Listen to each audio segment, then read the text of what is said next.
Every stroke of the hammer feels like punctuation in a language of loss. Church bells ring again, though they toll for ghosts. In the pews, faces blur together, pride and despair sharing one expression. Sermons speak of sacrifice, but hearts whisper of waste. Faith stumbles, prayer learns humility. Children grow older without fathers, but they inherit their silence. They draw tanks on scraps of paper and call them horses. They salute shadows. They learn songs before meanings. A generation begins under a quiet sky, trying to trust peace. Spring 1919. Snow melts over Europe's scars. Fields bloom unevenly, red poppies, white crosses, green shoots. The colors do not agree, but they coexist. Nature, indifferent yet merciful, begins its slow repair. Trains that once carried soldiers now carry survivors. Paris hums with arrival, diplomats, clerks, porters, dreamers. Hotels fill with men in tailored suits and eyes haunted by maps. Carriages roll toward Versailles, where marble waits to host the future. The streets shine with rain and optimism. Newspapers print words like hope, rebuilding, peace. Headlines are louder than hearts. In cafes, people debate not whether the world has changed, but how to make it behave. Coffee tastes almost innocent again. And far beyond the capitals, in the countryside where history is slower, mothers plant seeds in fields that once buried sons. They whisper to the soil as if it still listens. Wheat will return, they say. So will mercy. Versailles wakes like a stage at dawn. Its marble floors reflect a light too bright for grief, a light that pretends to be forgiveness. Chandeliers sleep under dust, mirrors wait to remember faces. Carriages arrive, their wheels whispering over cobblestone. Men step down in coats heavy with winter and consequence. They shake rain from their hats, straighten collars, and carry portfolios that smell of tobacco and responsibility. They have come to write peace as if it were a contract, lines of ink where blood once argued. The world calls them the Big Four: Wilson, Lloyd George, Clemenceau, Orlando. Each brings a dream shaped by geography. Each carries ghosts that do not need translation. The French tiger, Clemenceau, walks with a limp carved by invasion. He believes peace must be strong enough to keep the enemy on its knees. Across the table, Wilson believes wounds can be closed with principle, that ideas are better fences than armies. Between them, compromise curls like smoke. They meet beneath ceilings painted with triumph. Cherubs hover over men who have forgotten innocence. Clocks tick too loudly. Pens scratch like distant rifles. Maps unfold across tables, breathing like restless creatures. Colors define hope, borders impersonate destiny. A river moved by a pencil means thousands moved by train. Every line drawn is a sentence pronounced. Translators bend over notes, turning ambition into grammar. Secretaries dip nibs in ink that dries slower than history. Outside, Paris hums, its boulevards alive with gossip and relief. Inside, the air thickens with certainty and exhaustion. Wilson reads aloud his 14 points: open covenants, self-determination, collective security. The words sound like music written for an instrument the world no longer owns. Clemenceau listens, polite but unmoved. He knows ideals are fragile when weighed against graves. Lloyd George calculates quietly. He needs both justice and votes. He speaks of fairness while counting reparations. Orlando argues for Italy's promised lands, his voice rising like a man demanding the sea to remember its borders.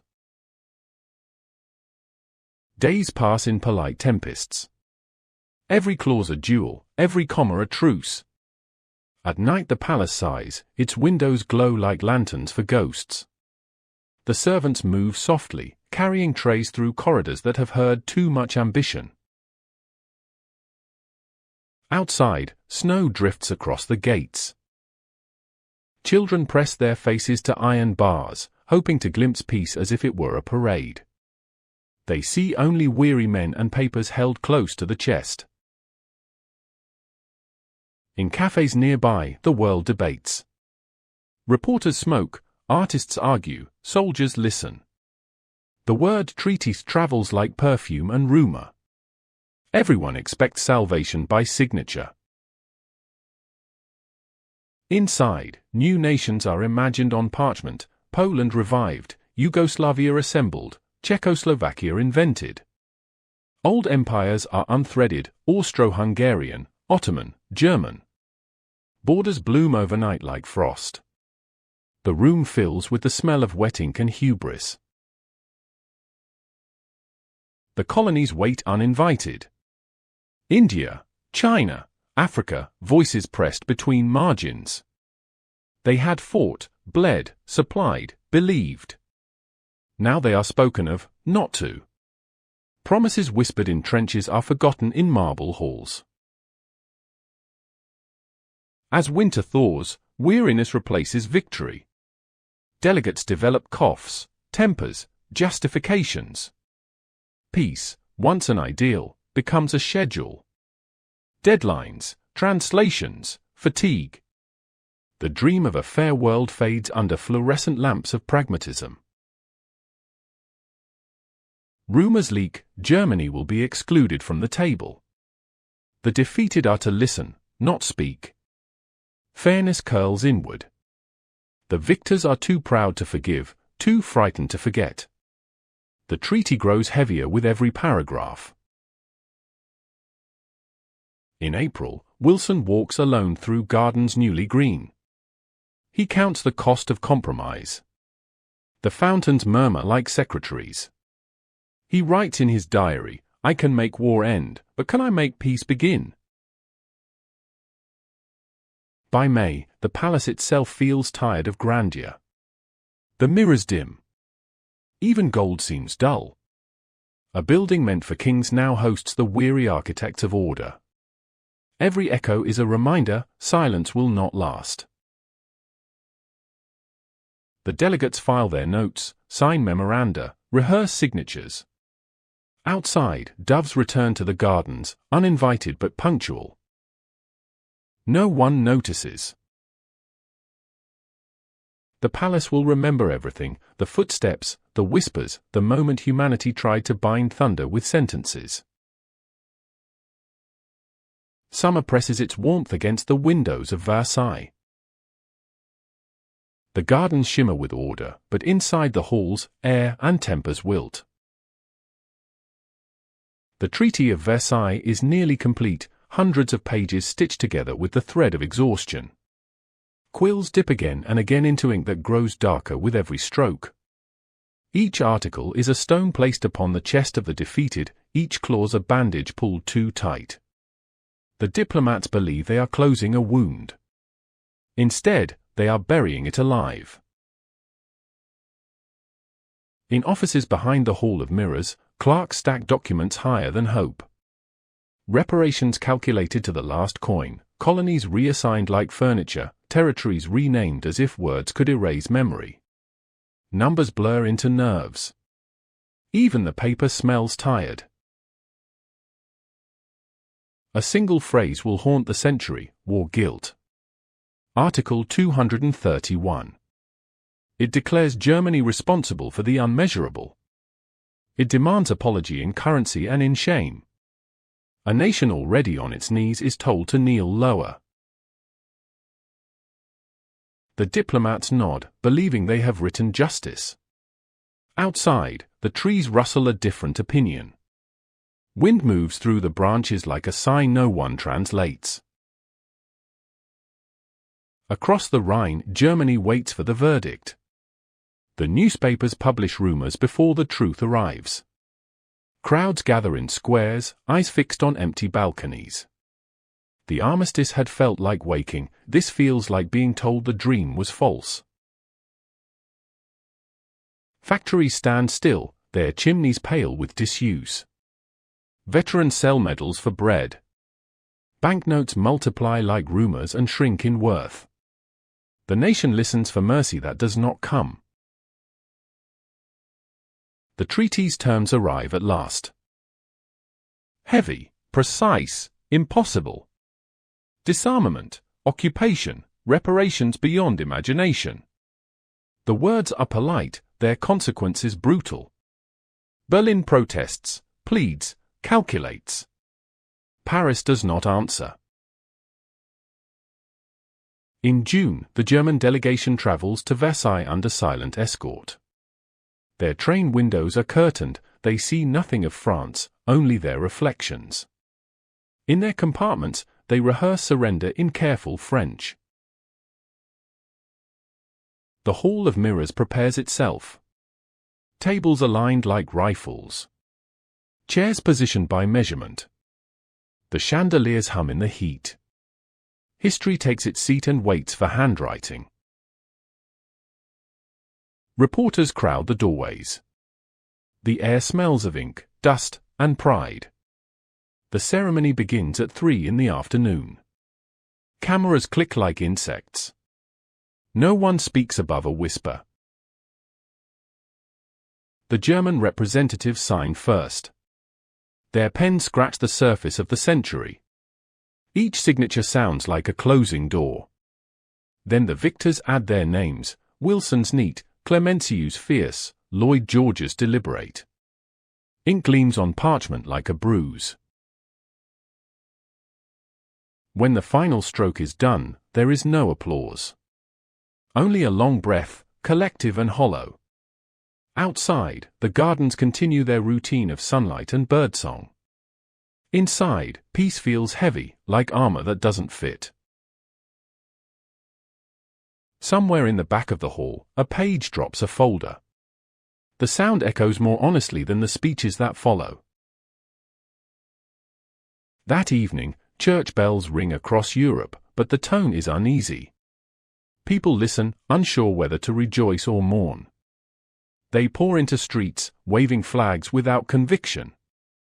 The colors flutter, uncertain which direction the wind is blowing. In Berlin, black flags hang beside red and gold. Crowds read the treaty summary aloud. Some curse, some cry, some stare in silence. A soldier limps past a newsstand and mutters, "We fought to the end. We signed for the beginning of another." In Paris, lights stay on late. Diplomats drink champagne with the guilt of men who know they have built something unstable. Toasts sound like apologies in disguise. The laughter doesn't travel far. Across oceans, newspapers print triumph. The world believes a new age has begun. Children are told they will never see war again. In schoolrooms, teachers write the word peace on blackboards and underline it twice. Chalk dust drifts like hope. But beneath the headlines, a different silence spreads. A silence of resentment, of loss turned inward. Somewhere, in the quiet corners of Germany, men begin to whisper that the wound was not defeat, but betrayal. The myth of injustice is born the same week as peace. In the following months, signatures dry, borders harden, soldiers return home with empty hands. Nations calculate debt, revenge, reconstruction. The League of Nations assembles in polite optimism. Its chamber smells of varnish and good intentions. Wilson travels home to America, weary and unsure. Crowds greet him as a hero, but his eyes betray uncertainty. He carries peace like a fragile object that will not survive the voyage. The French celebrate victory with parades. Clementiu watches from a balcony, expression unreadable. Behind him, the shadow of every fallen village stretches across his shoulders. And all across Europe, families light candles in windows. Not for triumph, but for absence. The wind passes through towns rebuilt from rubble and whispers against the flames. The candles flicker, but they stay.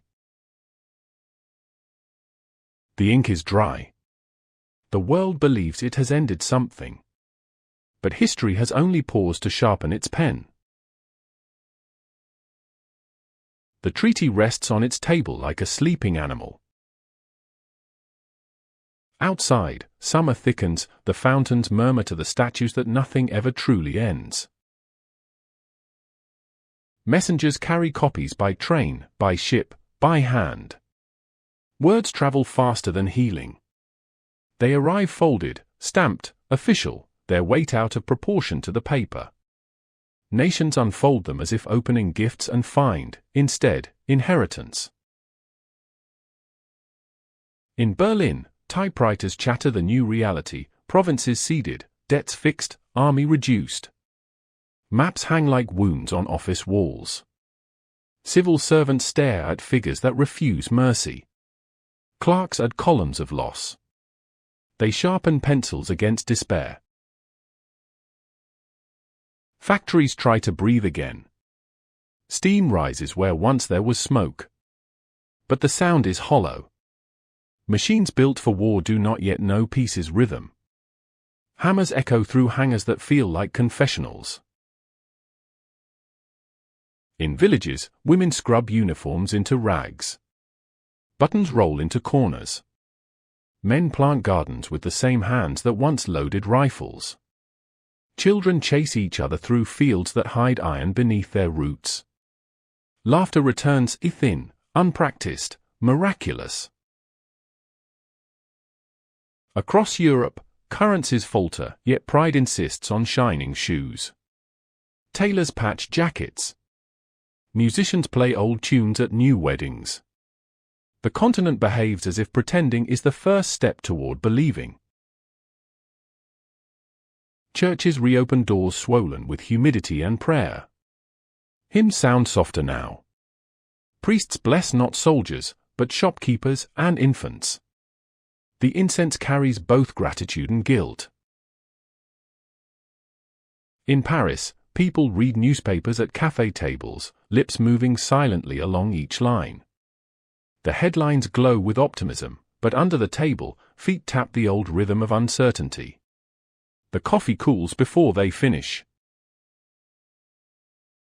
Wilson's dream drifts home across the Atlantic, 14 points reduced to headlines, his League of Nations a fragile constellation waiting to be named. He had believed reason could rescue mankind. But reason, too, grows weary. Clementiu retires to the countryside, claiming peace has been won. Yet even he listens at night to the wind, half expecting artillery. He knows victory and vengeance are twins in different uniforms. In Britain, the factories empty slowly. Women who kept the nation running are thanked, then dismissed. The home front becomes the waiting room of history. Streets fill with parades and unemployment. A banner reads, "The war to end all wars." The irony ages faster than the ink. America returns to its oceans. Isolationism becomes comfort, the belief that distance can protect innocence. But even there, the sound of mourning drifts with the tide. Letters from Europe arrive months late, still damp from rain that fell on another continent. And through all of it, the idea of peace circulates like a rumor. It sits in parliaments, classrooms, kitchens. People debate its meaning as if it were an heirloom inherited with cracks. Some call it justice. Others call it disguise. All agree it is fragile. Autumn 1919. Leaves fall on battlefields turned to farms. Farmers plow through helmets, canteens, and bones. The soil sighs with every turning. Seeds disappear into memory and promise. A soldier writes to his wife, "I'm learning to sleep without listening for orders." He folds the letter, kisses it, and posts it without an address. In the evenings, when lights fade and radios murmur hymns, people still glance at the horizon. They do not know they are looking toward another storm. They only know that quiet is never permanent. The Treaty of Versailles sleeps under glass, surrounded by velvet and security. Visitors whisper as they pass, unaware that history listens too. The ink has not yet dried in the minds of those who lost more than borders. Peace dreams of itself, fragile as breath. It does not yet know it will have to wake. Act 2. The world gathers in marble. Versailles, palace of mirrors, palace of ghosts, palace of hope wrapped in ceremony. Outside, the winter air smells of coal and horses, inside, perfume and paper. The war's end has dressed itself in gold. Cars and carriages arrive beneath the stone arch, coats brush against columns once meant for kings. The past has loaned its stage to the present. Every footstep sounds rehearsed. Delegates ascend the stairs as if climbing history. Men with canes, medals, mustaches, and ambitions. Secretaries follow with folders like shields. Translators murmur in half a dozen languages, each word already filtered through diplomacy. The palace has seen crowns and revolutions, but never so much paperwork. Maps cover tables like patient skins. Chairs are placed by hierarchy, water glasses by temperature. The chandeliers glow like captive constellations. Beneath the marble and mirrors lies a contradiction, to celebrate peace while dissecting its cost. The rooms smell faintly of ink and fatigue. Every cough echoes through the corridor as if waiting for applause. At the head of the table sits Georges Clemenceau, the tiger of France, thin, sharp, a man carved from necessity. He believes peace must be punishment dressed in civility. Across from him sits Woodrow Wilson, eyes bright with faith in words. He believes humanity can be convinced to behave. Between them, David Lloyd George, clever, restless, balancing empire and electorate, compassion and calculation. And to one side, Vittorio Orlando, Italy's proud voice, determined not to leave empty-handed. Together they are the architects of an uneasy miracle. They shake hands, and the flashbulbs pop. History applauds before it listens. But inside the handshake is a fracture. The first hairline crack in a piece that will later shatter. The conference begins with optimism that smells faintly of dust. Notepads open, pens whisper, clerks record.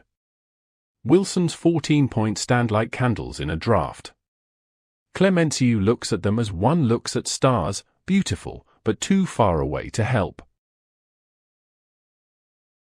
They talk of self-determination, but only for some.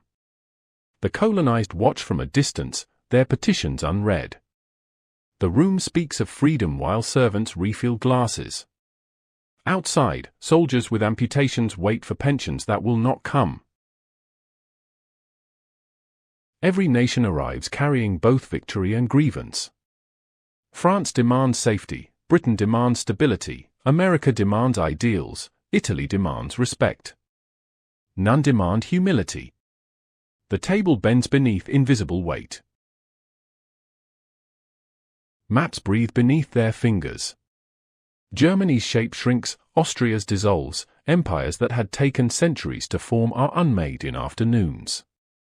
The Balkans are rearranged like puzzle pieces missing corners. A stroke of pen, 1,000 futures altered. Behind closed doors, secret treaties whisper. Old bargains, wartime promises, unspoken debts. Each signature owed something. Each silence expected payment.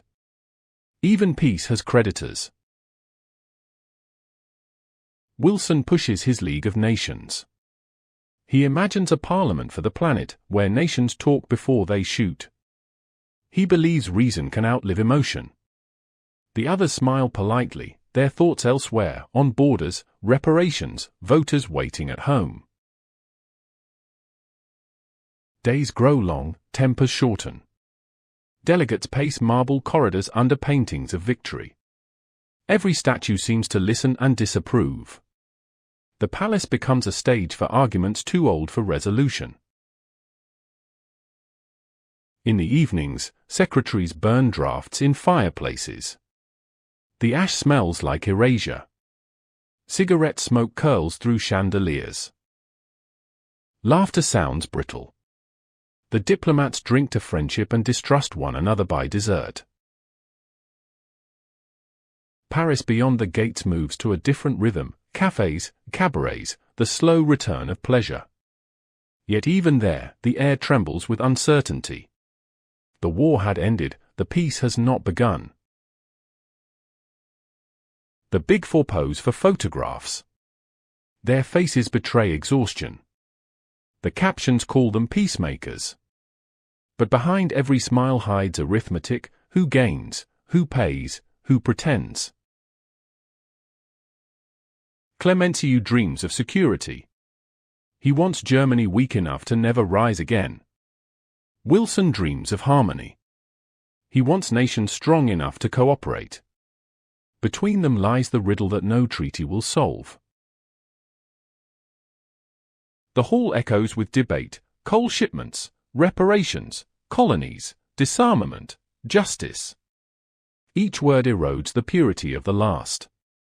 What began as ideals becomes negotiation, and negotiation becomes noise. When the meetings end each night, the delegates descend the stairs in silence. They leave the palace looking smaller than when they entered. The torches flicker, and the guards salute shadows.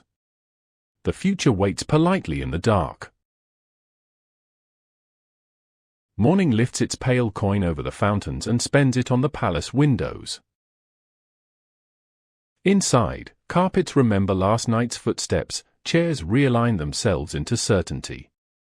Secretaries arrive early and set out fresh paper that looks brave until ink finds it. The day begins the way all these days begin: a bell, a clearing of throats, the recital of minutes, the soft friction of pages turning history into stationery. The room agrees to be solemn. It does not agree to be wise. Speeches bloom and fall like winter roses. Phrases return with polished edges: collective security, mutual guarantees, reparations proportionate to capacity. The words are elegant. The arithmetic behind them is not. Columns of numbers climb the margins like ivy, seeking a wall to cling to. Attention swivels to maps again, their colors too hopeful to be accurate. The Alps are sketched like a promise that mountains can protect morals. Rivers are treated as if they were laws. Cities are traded as if citizens were furniture. One delegate traces a border with the tip of a fingernail and leaves a crescent moon of keratin where a future will break. A file opens labeled self-determination. Voices soften, almost reverent. Then the exceptions arrive. Not here, not there, not yet, not them. The principle is kept and carried like a flag, the practice is folded and put away like laundry no one wants to wear in public. Down the corridor, a petition waits on a side table signed by names that smell of distant rain. It asks to be read. It asks to be seen. It asks politely enough to be ignored without scandal. Its pages curl at the edges, learning how patience becomes dust. Lunch recess. The chandeliers dim, and cutlery measures an hour. At small tables, alliances rehearse themselves with bread and salt. One conversation describes justice as if it were a ledger, another speaks of mercy like a rumor. Someone laughs too loudly. Glass trembles and remembers a different music. Afternoon returns wearing the same suit. The agenda glides to punishment. Reparations are enumerated until compassion looks like incompetence. Capacity to pay becomes a phrase with a shadow. Economists pass slips of paper that make even optimists blink. The sums promise not restitution but exhaustion. A voice reminds the table of villages with names that have become gravestones, of bridges lifted into air, of orchards turned to wire. Heads bow. The memory is clean, the proposed cure is not. The figure in the rightmost column is higher than grief and lower than wisdom. Clemenceau speaks without ornament. He counts invasions, not ideas. He argues that safety needs walls tall enough to reach the future. He does not say that walls also cast long shadows. Wilson answers with a horizon made of nouns, league, covenant, community, arbitration. The nouns glint like tools in a new workshop, no one is certain which fits the hand. Lloyd George leans into phrases that fold two meanings at once. He calibrates in real time how much justice a voter will buy, how much mercy a headline can carry. He has learned the weight of applause and the cost of silence. The scale never rests. Orlando sets his country on the table and asks that it be seen without the fog of empire. He speaks of promises whispered in trenches, of maps that owe his coast a different shape. He wants the sea to remember the names his grandfathers used. The room nods and pencils in a compromise that offends everyone equally. As the days accrue, Versailles acquires a second climate. In the gardens, spring sharpens its green, inside, weather is made of hesitation and pride. Windows are cracked open to let out the heat of certainty. It does not leave. Courier bags thump onto sideboards, dispatches from capitals, editorials folded into instructions. The conference learns that a room can be both sovereign and supervised. Decisions sprout disclaimers like thorns. Some evenings, a delegate wanders into the Hall of Mirrors alone. Lamps are turned low, the ceiling's painted victories hover like well-mannered ghosts. He studies his reflection repeating to infinity and wonders which copy will be blamed. Beyond the glass, the faces of the uninvited look back without blinking. Elsewhere in the city, a boy sells newspapers calling the conference a new dawn. He mispronounces conciliation and smiles anyway. A seamstress folds the paper for later and threads her needle. She has her own treaty, seams must hold. Morning again. A memorandum proposes to limit armies as if fear could be rationed. Another proposes a corridor for a nation cut off from itself, a throat through which a people must breathe. The metaphors become geography, the geography becomes resentment with a timetable. The colonies appear like a tied herd but not seen. Distant petitions carry the weight of borrowed uniforms and unpaid promises. A delegate reads a paragraph on universal principles, then murmurs an exception the size of a continent. The silence that follows becomes a policy. A small committee drafts the covenant that will house the League. The verbs are chosen with tweezers. Shall and should circle each other like wary siblings. Some sentences agree to be brave, others commute their courage into clauses. When the draft is done, the authors look older and a little relieved, the way engineers look at a bridge they hope will learn the river. By now, the palace knows the rhythm: morning confidence, midday arithmetic, afternoon fatigue, evening resignation, nighttime edits that pretend to be solutions. Servants collect cups whose saucers are ringed with the evidence of hesitation. Then a day arrives when a thin line hardens into a border that will later ache like a scar. The room does not notice. A comma moves, and a province changes language. A hyphen is deleted, and a city forgets one of its names. The minutes record the alteration. The century memorize the consequence. Somewhere beyond the gates, a veteran removes his jacket, folds it once, and sells it for coal. He will not read the communiqué that mentions him as abstraction. He already knows the shape of outcomes. A delegate coughs. A doctor is summoned, a rumor grows a spine. The conference learns the frailty of its own lungs. Germ and grief travel on the same schedules. Masks appear in corridors like apologies. At last the talk turns to signatures, though the sentences beneath them continue to shift like sand in wind. Drafts proliferate. Footnotes gain ambitions. Annexes bloom, dense and tender with provisos. The document begins to resemble a city scene from the air, avenues of intention, cul-de-sacs of doubt, plazas of principle, alleys of necessity. The men who must sign practice their names in margins as if handwriting could strengthen conscience. Each flourish feels like an oath whispered to a future that does not promise to answer. Night drops its velvet over the roofs. The fountains keep their counsel. Owls draw soft parentheses around the palace. Across the city, cafe lights lean inward, a pianist tries a melody that almost remembers joy. Inside, desks glow with lamps whose shades turn certainty amber. Pages are set in stacks like bricks. A wall is going up. It does not look like a wall. Morning will bring the next act of deliberation. For now, marble keeps its illusions, mirrors keep their patience, and paper keeps breathing. The world sleeps, believing it is being saved. The mirrors begin to dull. Dust drifts in the light that once seemed divine. The palace breathes through its corridors like an old instrument played too long. By February, optimism has thinned to ritual.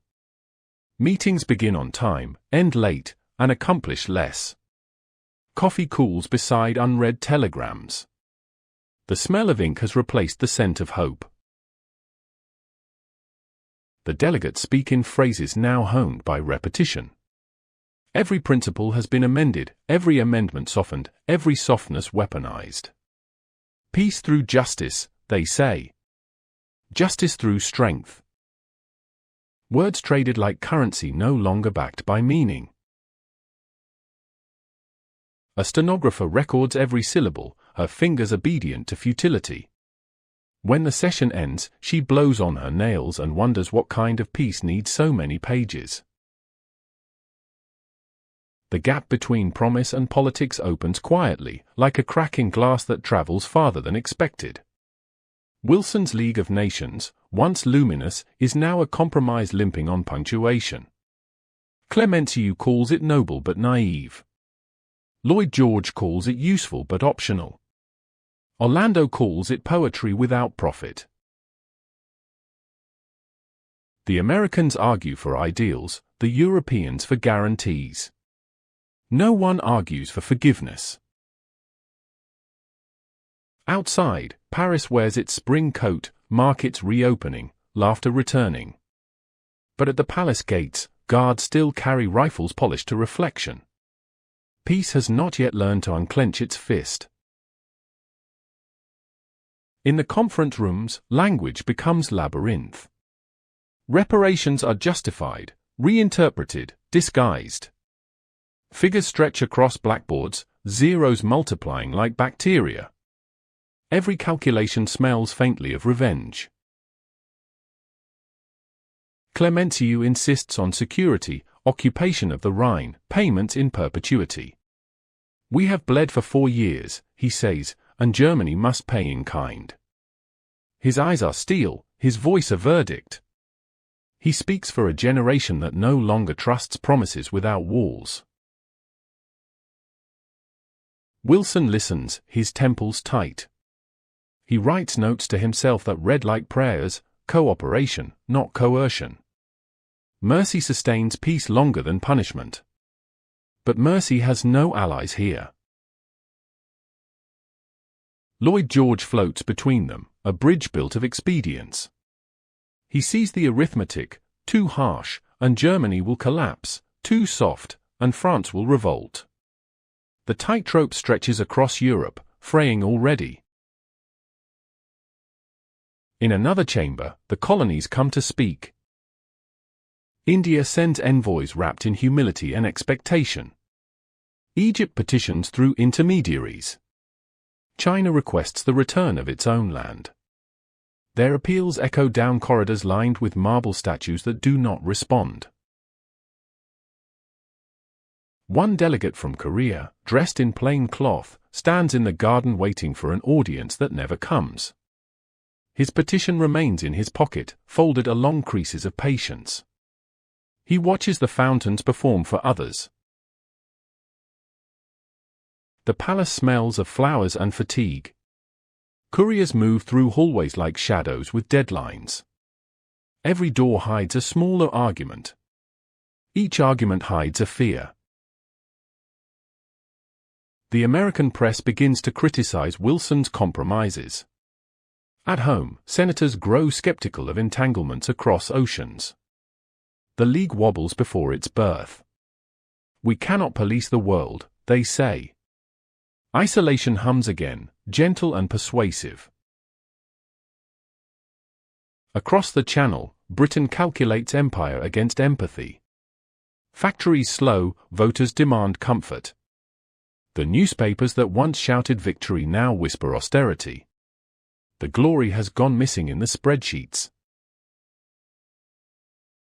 France counts its dead, nearly 2 million. Cemeteries bloom with symmetry. Clemenceau visits a military graveyard at dawn. Thousands of crosses tilt in morning mist. He removes his hat, says nothing. His silence sounds like iron. Back in the palace, time thickens. Papers multiply, tempers fray, patience frays faster. The translators run out of synonyms for regret. The treaty, still unfinished, grows heavier.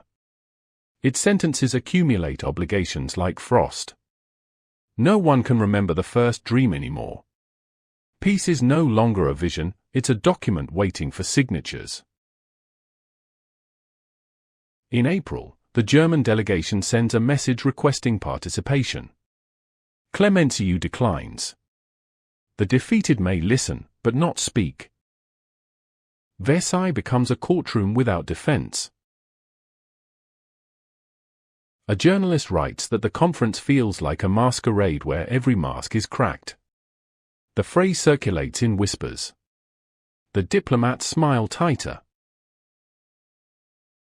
At night, Wilson walks the corridors alone. The chandeliers glimmer faintly, reflections multiplying endlessly in the mirrors. He feels the illusion closing in. The palace seems to breathe around him, alive with quiet irony. He pauses before a window overlooking the gardens, where torches flicker in the distance. He whispers a line from his speech, "The world must be made safe for democracy." The words hang in the air, heavier than he remembers. Downstairs, clerks bind the day's transcripts.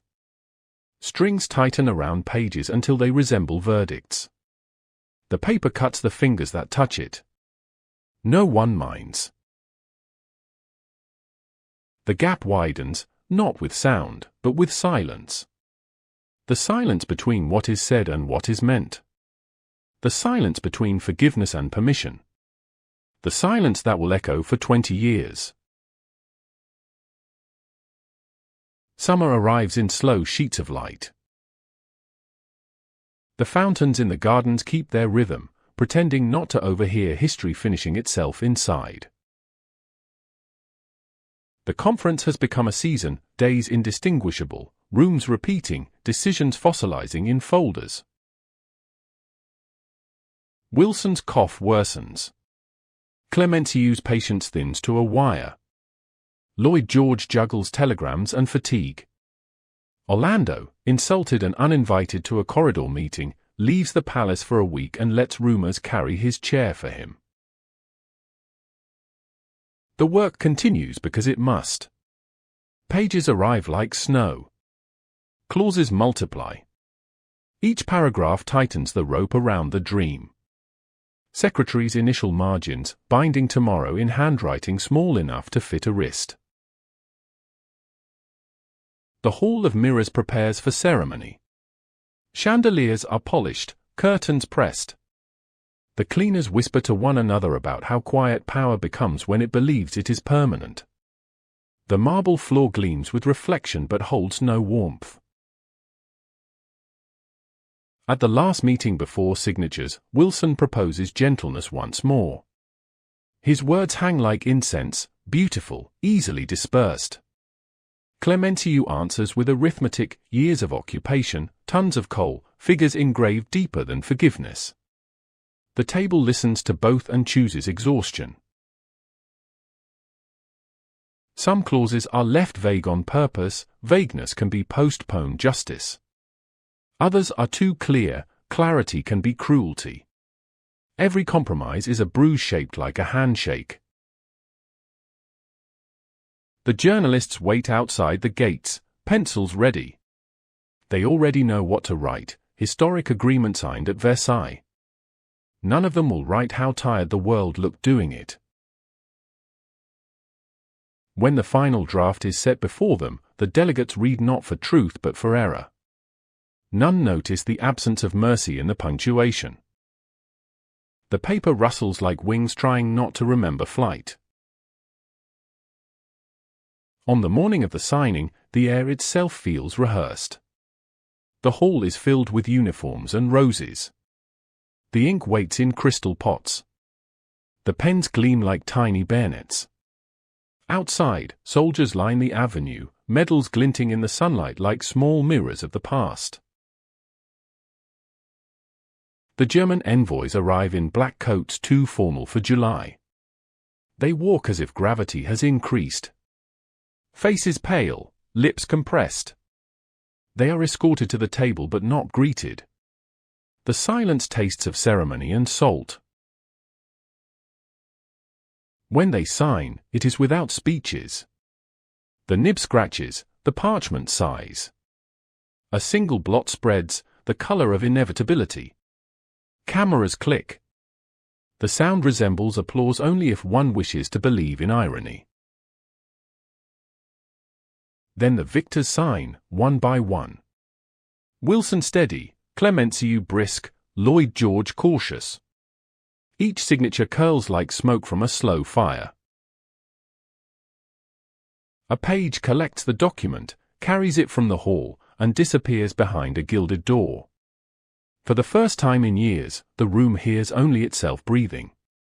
Outside, birds erupt from the gardens as if startled by the absence of gunfire.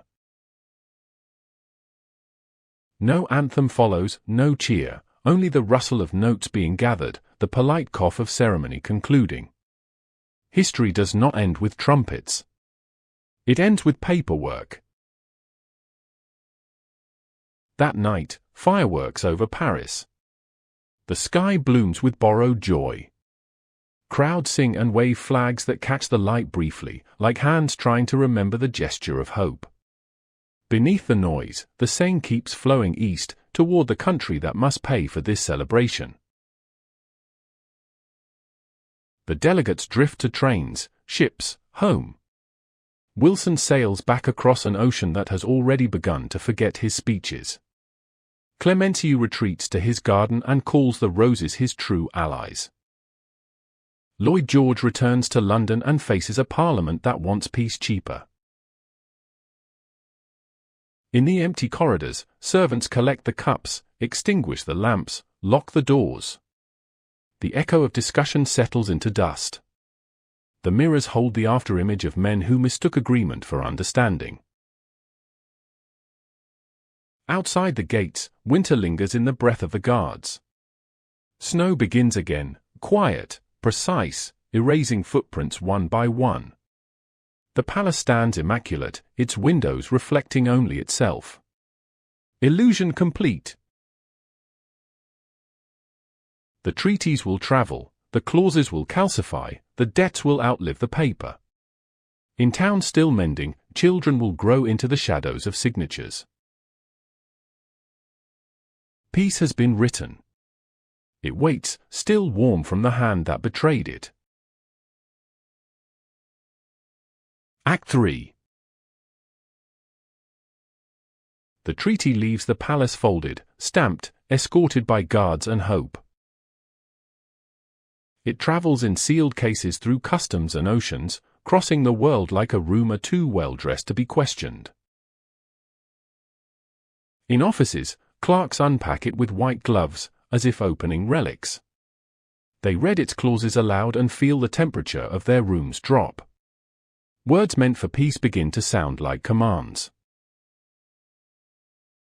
Newspapers print summaries.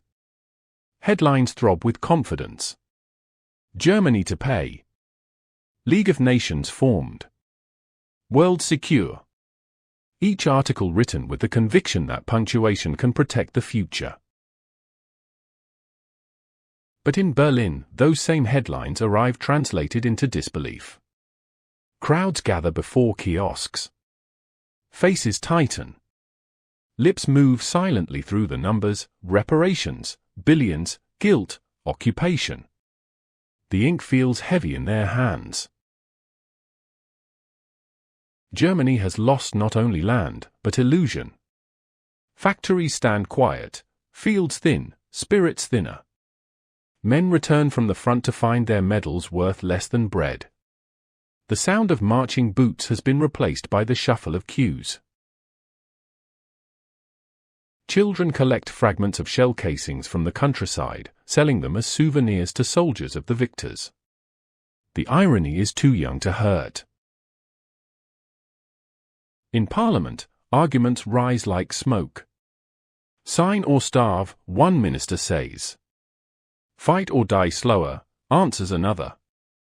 Outside, people read pamphlets handed out by veterans, each page trembling with anger disguised as patriotism. A mother burns old letters to keep her kitchen warm. The smell of paper and memory mingles. She watches the flame, thinking how easily words disappear once oxygen decides otherwise. Factories reopen, but their output is hunger. Machines clatter out of rhythm, powered by debts no engineer can fix.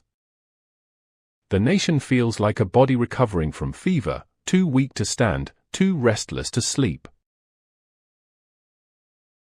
Across Europe, the victors congratulate themselves.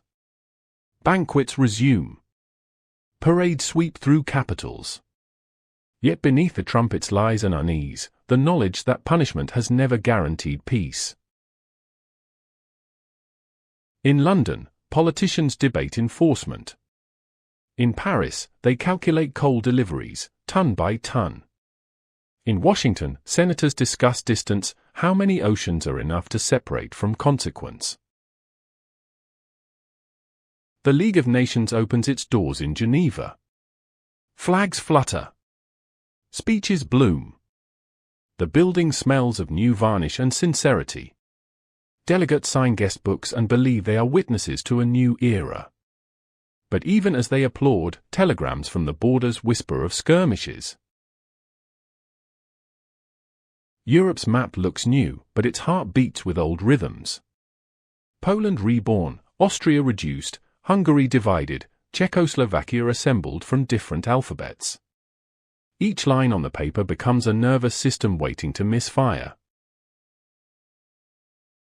Trains carry refugees who no longer match their passports. Cattle cars full of accents, traditions, small bundles of survival. Families step down in foreign towns and find the word home replaced with elsewhere.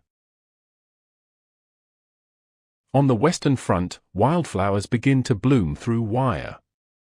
Farmers plow through helmets, boots, bones. The soil gives back what it was forced to swallow. But beneath that peace of the land, the peace of the mind falters. Germany's newspapers fill with caricatures, with bitterness disguised as wit. Politicians call the treaty a diktat. Soldiers call it betrayal. The word Versailles becomes a synonym for humiliation. Clemenceau reads these reports in Paris and feels vindicated. Wilson, reading them in Washington, feels unwell. Lloyd George pretends not to notice. Each believes he did what necessity required. None sleeps well. Factories across Europe switch from bullets to bricks, yet economies stumble like men learning to walk again. Inflation begins its quiet rehearsal.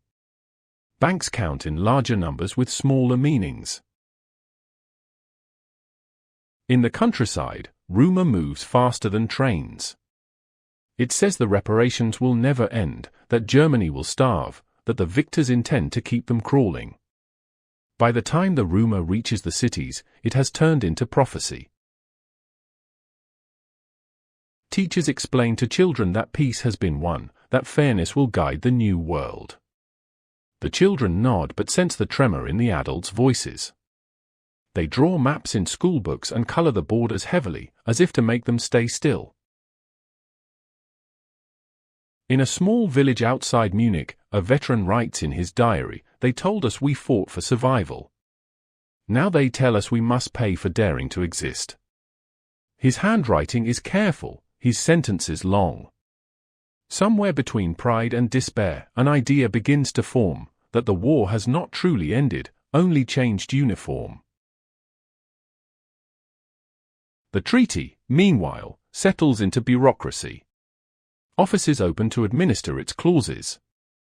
Commissions meet, verify, translate, stamp, deliver. Peace becomes paperwork. Each folder a microcosm of burden.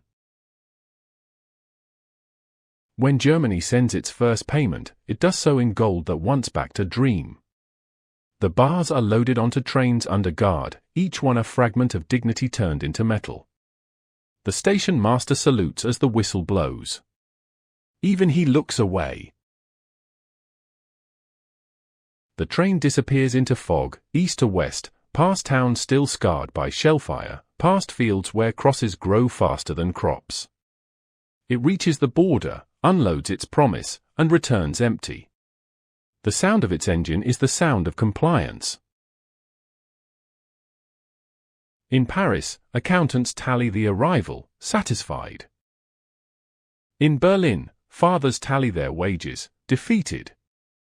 The equation balances only on paper. Europe, exhausted, convinces itself it has begun again. But the past, too, has a ledger. It waits, patient, until interest matures. The ink has dried, but its shadow still moves. Each clause, each number, begins to live inside the minds of men who once carried rifles. They have traded uniforms for hunger, and hunger makes philosophers of anger. Berlin trembles under the weight of questions it cannot answer. The parliament argues through the night, who betrayed whom, what could have been refused, why the victors call it peace when it tastes like surrender. The speeches grow longer as confidence grows short. In the cafes, the veterans sit with their backs to the walls. They talk in half voices, as if conspiracy were the only language left. They still wear their medals, not as pride, but as reminders of a version of themselves the world no longer needs. Inflation begins like a rumor, invisible, then everywhere. The price of milk changes between sunrise and noon. Housewives carry baskets of paper to buy a loaf of bread. Coins feel heavier than their worth.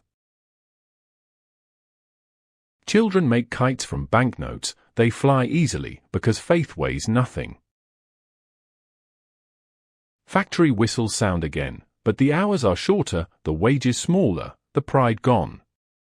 The men work as if muscle memory alone keeps the nation upright. In the evenings, They count bills that can't keep up with candles. Posters bloom on walls: work, patriotism, sacrifice. Below them, graffiti replies, for whom? The newspapers divide themselves between fury and fatigue. One calls the treaty a crime, another calls it destiny. Both sell out by morning. In the countryside, farmers barter eggs for tools, wine for wool. The calendar still says peace, but the land still smells of cordite. Wheat grows unevenly where trenches once slept. The politicians speak of democracy as if it were furniture assembled without instructions. The parts are there, the faith is missing. Meetings collapse into shouting, then into silence.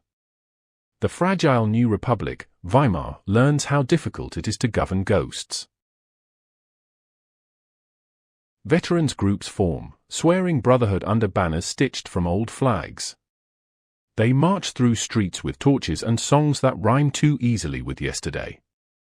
On balconies above, the hungry watch them pass and feel both envy and fear. Everywhere, the phrase "stab in the back" begins to echo, whispered first, then printed, then believed. It says Germany was never defeated, only betrayed. It says politicians signed what soldiers could have refused. It says humiliation has a face, and it looks like your neighbor. The myth travels faster than truth. It fits neatly into every wound. It requires no proof, only pain. Meanwhile, reparations continue, as if numbers could keep history on schedule. Coal trains cross borders under guard. Shipments of timber and steel follow. Receipts are filed. The world keeps count. The only thing not counted is pride. Across the Rhine, French soldiers patrol the occupation zones, polite, armed, uneasy. Villagers watch them from windows, neither hostile nor welcoming. The silence between occupier and occupied is thicker than conversation. In Paris, officials claim satisfaction. In Berlin, newspapers print cartoons of vultures wearing monocles. In London, a few voices question whether punishment has gone too far. They are drowned by applause. The League of Nations holds its meetings, speaking softly of cooperation. The speeches echo in chambers too large for their audience. Even as delegates speak of unity, new borders smolder across the map. Poland and Russia clash. Hungary bleeds from treaties of its own. The Balkans rearrange themselves again, restless as ever. The continent looks peaceful only from a distance. In the ruins of old empires, new currencies are printed faster than trust can grow. Bank clerks sign notes with hands that tremble. The smell of fresh ink fills the air like misplaced optimism. Everywhere, the old soldiers linger, in doorways, in soup lines, in memories. They wear boots worn down to silence. They still dream of trenches, the smell of mud and comradeship. They cannot adapt to a peace that feels like exile. In Munich, a painter named Adolf sketches veterans drinking in taverns. He listens more than he speaks. He takes notes in his mind of every grievance, every bitterness that can be turned into fire. No one notices him. The churches preach patience. The politicians preach faith. The people have neither. In a schoolroom, a teacher writes Treaty of Versailles on the blackboard. A child raises his hand and asks, "Why did we sign if it was unfair?" The teacher pauses, then erases the question mark. Outside, the air smells of coal smoke and coming snow. The streets are filled with posters and exhaustion. Germany is awake but dreaming of a different ending. At night, people read by candlelight. The pages whisper of lost glory, stolen futures, foreign greed. The lullabies of bitterness are easy to learn. They rhyme with hunger. And in the quiet between pages, a voice begins to grow, not loud yet, but certain. It speaks of strength, of unity, of pride restored. The words fit perfectly into empty stomachs. The numbers begin to melt. At first it is invisible, a shift so small that only accountants notice. A decimal misplaced, a price adjusted, a hesitation in the market's pulse. Then it grows. Slowly, then suddenly. The mark, once solid as iron, begins to fade like a photograph left in sunlight. Every week, it buys less bread, less coal, less certainty. The newspapers stop printing stock prices, they cannot keep up with the dawn. The headlines begin to measure absurdity instead. 1 egg, 400 marks. 1 suit, 2 million. 1 nation, counting. Workers are paid twice a day so they can spend their wages before they shrink. Shops change prices between morning and noon. Coins vanish into memory, only paper remains, thin, fragile, endless. In kitchens, mothers light stoves with banknotes. The bills burn quickly, giving off almost no heat. Children laugh at first, the world's first fire made of promises. Then they stop laughing when the room grows cold again. Barbers are paid in bread. Teachers in potatoes. Doctors in candles. The economy becomes a barter of exhaustion. Printing presses run through the night, churning out money faster than meaning. Ink dries on sheets still warm from machinery. The scent of glue and desperation fills the air. The workers who print the bills earn less by the hour than the paper they produce. One morning in Berlin, a man pushes a wheelbarrow full of notes to buy a loaf of bread. When he returns, the bread is gone, and so is the wheelbarrow. The thief left the money behind. Banks issue new denominations, 10,000, a million, a billion. The numbers lose their edges, turning abstract. Soon the notes resemble jokes without punchlines. Children use them as building blocks, castles of currency crumbling under breath. The middle class, once proud, disappears between decimals. Savings melt faster than snow. Dowries vanish. Pensions turn to paper dust. Respectability becomes a relic, sold for rent. Factories close. Shops shutter. The sound of industry turns into the sound of feet. People walk, searching for work, for warmth, for the past. Church bells ring over empty pews. Faith, too, adjusts its rates. The newspapers begin to measure suffering with humor. A billion marks for a beer. Bring a basket to market. We are all millionaires now. The laughter feels brittle, like glass under stress. Families sell furniture, heirlooms, instruments. They weigh memory against necessity. A piano becomes coal. A wedding ring becomes butter. A bookshelf becomes silence. Across the Rhine, France watches closely. Germany's collapse seems like justice, until markets tremble in Paris too. Currencies shiver in sympathy. The contagion of uncertainty does not respect victory. In January 1923, when Germany falls behind on reparation deliveries, French and Belgian troops march into the Ruhr. The occupation is polite, precise, punitive. Posters announce new authority. Trains are seized. The coal keeps moving west. Workers strike in protest. Factories stand still. Pay stops, then resumes in mountains of paper that buy nothing.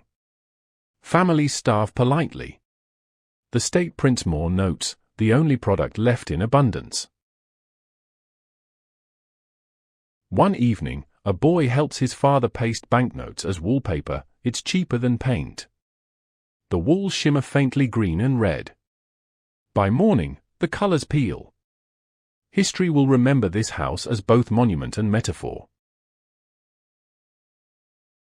The newspapers grow thin. Printing paper is rationed, irony never is. A cartoon shows a man drowning in money with no shoes. The caption reads, "Security at last." Inflation becomes the new weather. It changes hourly. People check the morning rate the way sailors check the tide. Survival requires calculation, reflex, and luck. In cafes, coffee is replaced by substitute grain. In schools, history lessons pause, mathematics consumes the schedule. Teachers explain exponential growth without mentioning despair. A mother wakes before dawn to queue for bread. By the time she reaches the counter, the price has doubled. She empties her purse, counts, and finds herself a single note short. The baker shakes his head. She walks home empty-handed, holding the weight of nothing. The mark's fall becomes a spectacle. Foreign journalists arrive to record it, a modern tragedy performed in markets. Cameras click as citizens carry stacks of notes like bricks. The images will later astonish the world. For those inside, astonishment is a luxury long spent. The collapse unites everyone in one currency: humiliation. The old empire had fallen by sword, the new republic falls by arithmetic. Democracy and despair share the same street. Politicians shout about reform, stability, rescue. Their words dissolve before they reach the crowd. Then, almost suddenly, it stops. Not through miracle, but exhaustion. A new currency is introduced, the Rentenmark. Its paper is thicker, its promise is firmer. People handle it as if it might bite. Stability returns, hesitant and temporary. Prices freeze for a day, then a week. Shops reopen. Markets breathe. The wheelbarrows rest. But trust, once burned, does not regrow. Germany stands, pale and unsteady, like a patient after fever.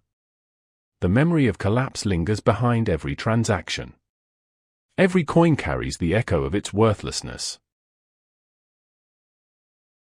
And somewhere beneath the arithmetic, resentment matures. Quiet, invisible, fertile. The press is slow. Paper settles into drawers, no longer currency but memory. Across Germany, the sound of counting fades into the sound of breathing again. The new notes, stiff and solemn, pass from hand to hand like cautious promises. Shops reopen their shutters. Bakers refill shelves. Barbers polish their mirrors. The world rehearses normalcy. People begin to smile in disbelief. They call it stability, though it feels more like fatigue. Children play with the old money, folding it into boats, hats, paper wings. The wind carries them down alleys, fluttering like ghosts of mistakes. The markets breathe again. Prices hold still long enough for confidence to blink awake. Newspapers write of recovery. Politicians speak of renewal. But everyone knows how easily the ground moves. Factories restart, steel clangs, railways hum. Yet the rhythm sounds different, like music played on instruments warped by heat. Wages rise, but so does the memory of hunger. Foreign loans arrive from America, polite and conditional. Dollars flow into rebuilding streets, into factories, into fragile faith. The word doors plan enters conversation, salvation by spreadsheet. Cafes fill once more. Cigarettes glow, violins play, wine returns to tables. The Weimar Republic rediscovers laughter, though it cracks at the edges. Pain has not gone, it has only learned to dance. Berlin becomes electric, lights, jazz, cinema, talk. Artists paint, poets argue, thinkers experiment with freedom. The city glitters, a mirror held up to despair, pretending it no longer remembers. In the smoky corners, the veterans watch. Their coats shine at the elbows, their medals tarnish in the light of cabaret. They do not understand this new Germany. Feminine, modern, laughing too loudly. They sip their beer and speak of order. Inflation is gone, but humiliation remains. Wages buy food now, yet dignity stays scarce. Each paycheck reminds them how far they have fallen. The newspapers divide again, left, right, center, and beyond. Headlines scream louder than reason. Words like nation, betrayal, justice, and revenge become daily bread. Democracy, still young, already coughs. In the countryside, farms recover slower. The soil still remembers famine. Farmers sell their harvest abroad to pay taxes at home. Their resentment smells of manure and sweat, honest and dangerous. Cities shine, villages smolder. Between them lies the fault line of the future. The reparations payments continue, smaller now, structured, yet relentless.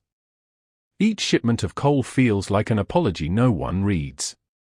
Each payment a reminder of who commands the ledger. Children in classrooms learn foreign languages, arithmetic, and shame. They memorize maps drawn by strangers and call them borders. In cafes, the intellectuals debate utopia and despair. In bars, the unemployed debate blame. Between these conversations lies a silence large enough for someone to fill with certainty. Foreign diplomats visit Berlin and declare confidence. They call the Republic civilized again. They toast in crystal glasses, unaware that the crystal itself vibrates faintly with leftover thunder. The newspapers print photographs of new buildings, new theaters, new hope. The same pages carry small notices, suicides, bankruptcies, speeches by men with eyes too bright. Clemenceau, now retired, tends his garden and refuses interviews. Wilson lies ill in Washington, listening to the faint applause of ideals outlived. Lloyd George gives lectures on lessons learned. None visit the ruins their signatures built. In Germany, candles replace faith in some homes. People light them not to pray, but to remember light. The air of the mid-20s feels gentle, even kind. But beneath it hums a tremor, not war drums yet, only heartbeat. The lull between tempests often sounds like peace. The nation breathes, but each breath smells faintly of smoke from the past. And as the decade leans forward, the ink of the treaty remains, invisible but permanent, still whispering in the folds of every wallet, every flag, every silence. Act 4. The guns are gone, but the echo stays. It hides in walls, in railway tunnels, in hearts. The silence after war is not peace, it is the sound of breath held too long. Germany walks through this silence like a ghost rehearsing life. Cities stand, but their faces have changed. Windows gape where pride once lived. Streets remember parades that ended in dust. Men return to work that no longer fits their hands. They build, repair, dig, forge, yet something in the rhythm feels wrong. Tools clang like questions. Every hammer strike asks, why us? In schoolyards, children play soldiers with sticks. They shout commands they've never heard but somehow know. Laughter echoes where grief should be. The Weimar Republic writes its constitution in beautiful sentences. Freedom of speech, of press, of conscience. It reads like poetry written in sand. Politicians make speeches about renewal. Crowds clap politely, then go home to ration candles. Democracy sounds noble, but it does not warm a room. The veterans drift through cities in old coats, medals pinned to memories. Some sell shoelaces, others sell stories. They speak of betrayal, of politicians who surrendered what soldiers had earned. The myth becomes comfort, then identity. In taverns, beer becomes a sermon. In corners, listeners nod, tired men, proud men, angry men. They are united by loss and divided by hunger. The newspapers grow sharper. Words like traitor, parasite, and enemy within begin to appear more often. Fear, like ink, spreads easily once opened. The nation's wounds are invisible but deep. Not holes in the ground, holes in belonging. Everyone asks who they are now. No one likes the answer. Foreign soldiers still patrol the Rhineland. They walk the cobblestones with polite detachment. Children stare at them, uniforms foreign, faces calm, rifles gleaming in morning fog. Some wave, others turn away. Pride does not translate. Artists respond with fury and brilliance. Pain becomes color, despair becomes architecture. Movements bloom, expressionism, Dada, Bauhaus, art as exorcism. Berlin becomes a mirror city, showing everything Europe tries not to see. The cabarets open their red curtains. Music spills out like rebellion. Men in tuxedos, women in silk, dancers with faces painted like laughter. It feels modern, shocking, alive. The past sits at the bar and watches, frowning. Outside those bright doors, beggars sleep under posters advertising progress. Neon lights flicker over hunger. The contrast glows too brightly to last. Farmers complain of taxes, workers of bosses, bosses of government, government of debt.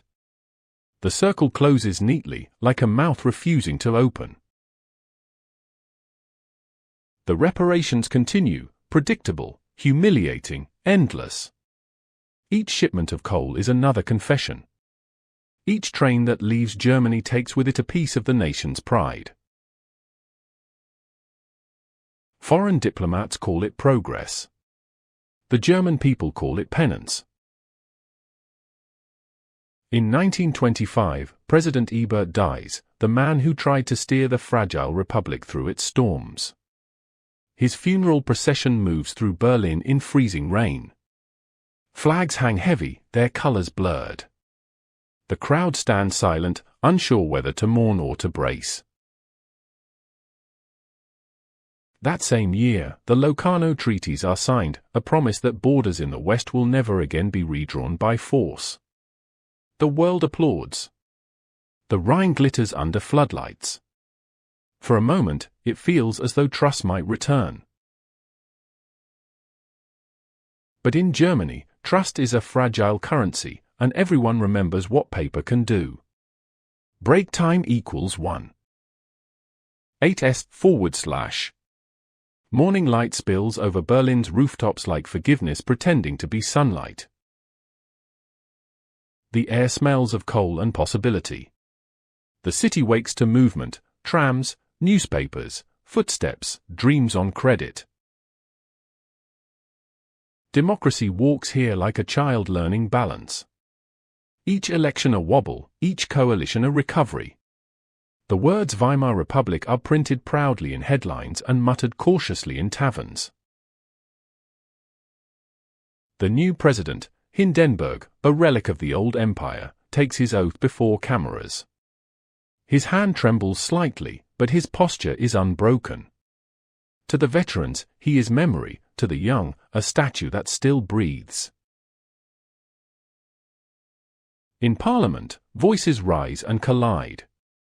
The left dreams of equality, the right of revenge. The centre pleads for patience. No one listens long. The speeches grow sharper, the applause shorter. Politics becomes theatre performed for a restless audience. Every vote feels like a confession, every law, a truce. Yet culture thrives as if it refuses to obey despair. Pain fuels creation, chaos feeds imagination. Writers, painters, composers, they all crowd the edge of madness and call it inspiration. In smoky cafes, thinkers argue about Freud, Marx, Nietzsche, jazz, machines, and God. They believe that through intellect, the world can heal itself. Outside, shoeshiners polish the boots of the future. Berlin becomes a museum of emotion, Bauhaus simplicity beside expressionist storms, cabaret beside church, laughter beside loss. Every corner argues with the one beside it. Women cut their hair short, wear trousers, vote, and work. Their freedom is both victory and provocation. The old order watches, disoriented. Men returning from war find their homes rearranged, not just furniture, but certainty. Advertisements shout optimism, buy. Build. Believe. Billboards bloom across boulevards. The nation convinces itself that modernity can replace memory. Cinema fills the evenings. Projectors hum, stories flicker across faces. On screen, heroes triumph and lovers reconcile, miracles affordable at 20 pfennigs a seat. For a few hours, the lights dim the past. But when the reels end and the audience steps into night, the air feels colder. The streets are filled with songs about tomorrow, sung by people afraid of it. Meanwhile, politics grows shadows. Small parties gather in beer halls, where words cost less than promises. The speeches begin with jokes, end with oaths. Men who once fought under the same flag now salute new ones. The police take notes. Judges look away. Everyone tells themselves it is harmless, a vent, a phase, a symptom. But symptoms untreated become sickness. In 1926, Germany joins the League of Nations. The newspapers call it redemption. Crowds wave flags, diplomats toast. For a moment, pride softens into relief. But under the applause lingers the question, does forgiveness require permission? At the same time, unemployment begins to rise again. Machines work faster than men, and progress forgets its debt to those it replaces. The soup kitchens reopen quietly. Farmers curse the falling price of grain. Their barns echo with dust and despair. City politicians speak of prosperity, but the countryside counts its empty chairs. And through all of it, the memory of inflation remains, a ghost in every transaction. When a price changes, people flinch. They hoard coins like charms. The fragile republic holds. Barely. In 1928, a new election brings hope again. Social Democrats win, promising reform and fairness. The newspapers write of stability at last. Factories whistle in celebration. Children wave paper flags. But in corners and basements, meetings continue, quiet, organized, determined. They speak of purity, of destiny, of revenge postponed but not forgotten. They sell hatred as healing. They call it patriotism. For now, they are small. For now, democracy stands. The streets are filled with light, music, and conversation. Berlin glows like a city newly born. But beneath the music, a faint hum remains, a frequency only the wounded can hear. It sounds like footsteps approaching. Autumn, 1929. The leaves fall from trees and from balance sheets. In New York, a market stumbles, just numbers, just paper, just one day too many of believing in forever. The crash travels like lightning without sound. Across the Atlantic, it strikes silent cities still learning to hope. In Berlin, bankers read telegrams and blink. They pour coffee that cools untouched. In factories, orders vanish overnight. Machines stop mid-motion, like animals startled by memory. The newspapers use the word crisis again. A familiar word, worn but serviceable. It fits too easily. Within months, unemployment triples. Offices close. Shop windows reflect only the faces of those who can no longer afford what they sell. The city smells once more of coal smoke and fear. The fragile republic, already leaning, sways. Promises printed on banners fade faster than ink should allow. Politicians argue about relief, about credit, about patience, and find none in the room. On the streets, men wait in lines that curve around corners and into silence. They carry empty lunch pails and folded resumes, like prayers too modest to be answered. The hunger returns first to the children. Thin wrists, tired eyes. Mothers skip meals quietly. Fathers walk further each day, hoping distance will increase the odds of work. The cafes where philosophers once debated begin to empty. A few musicians play for coins that no longer ring as proudly. The laughter of the cabaret still rises at night, but it is laughter with a limp. Banks fail. Savings vanish again, not in flames this time, but in silence. People open envelopes and find absence. The second betrayal hurts differently. The first had been war, the second, arithmetic.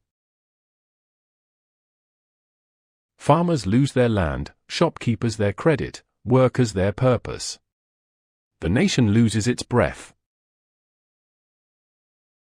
Speeches return, louder this time. In beer halls and basements, men climb tables to speak of blame and salvation.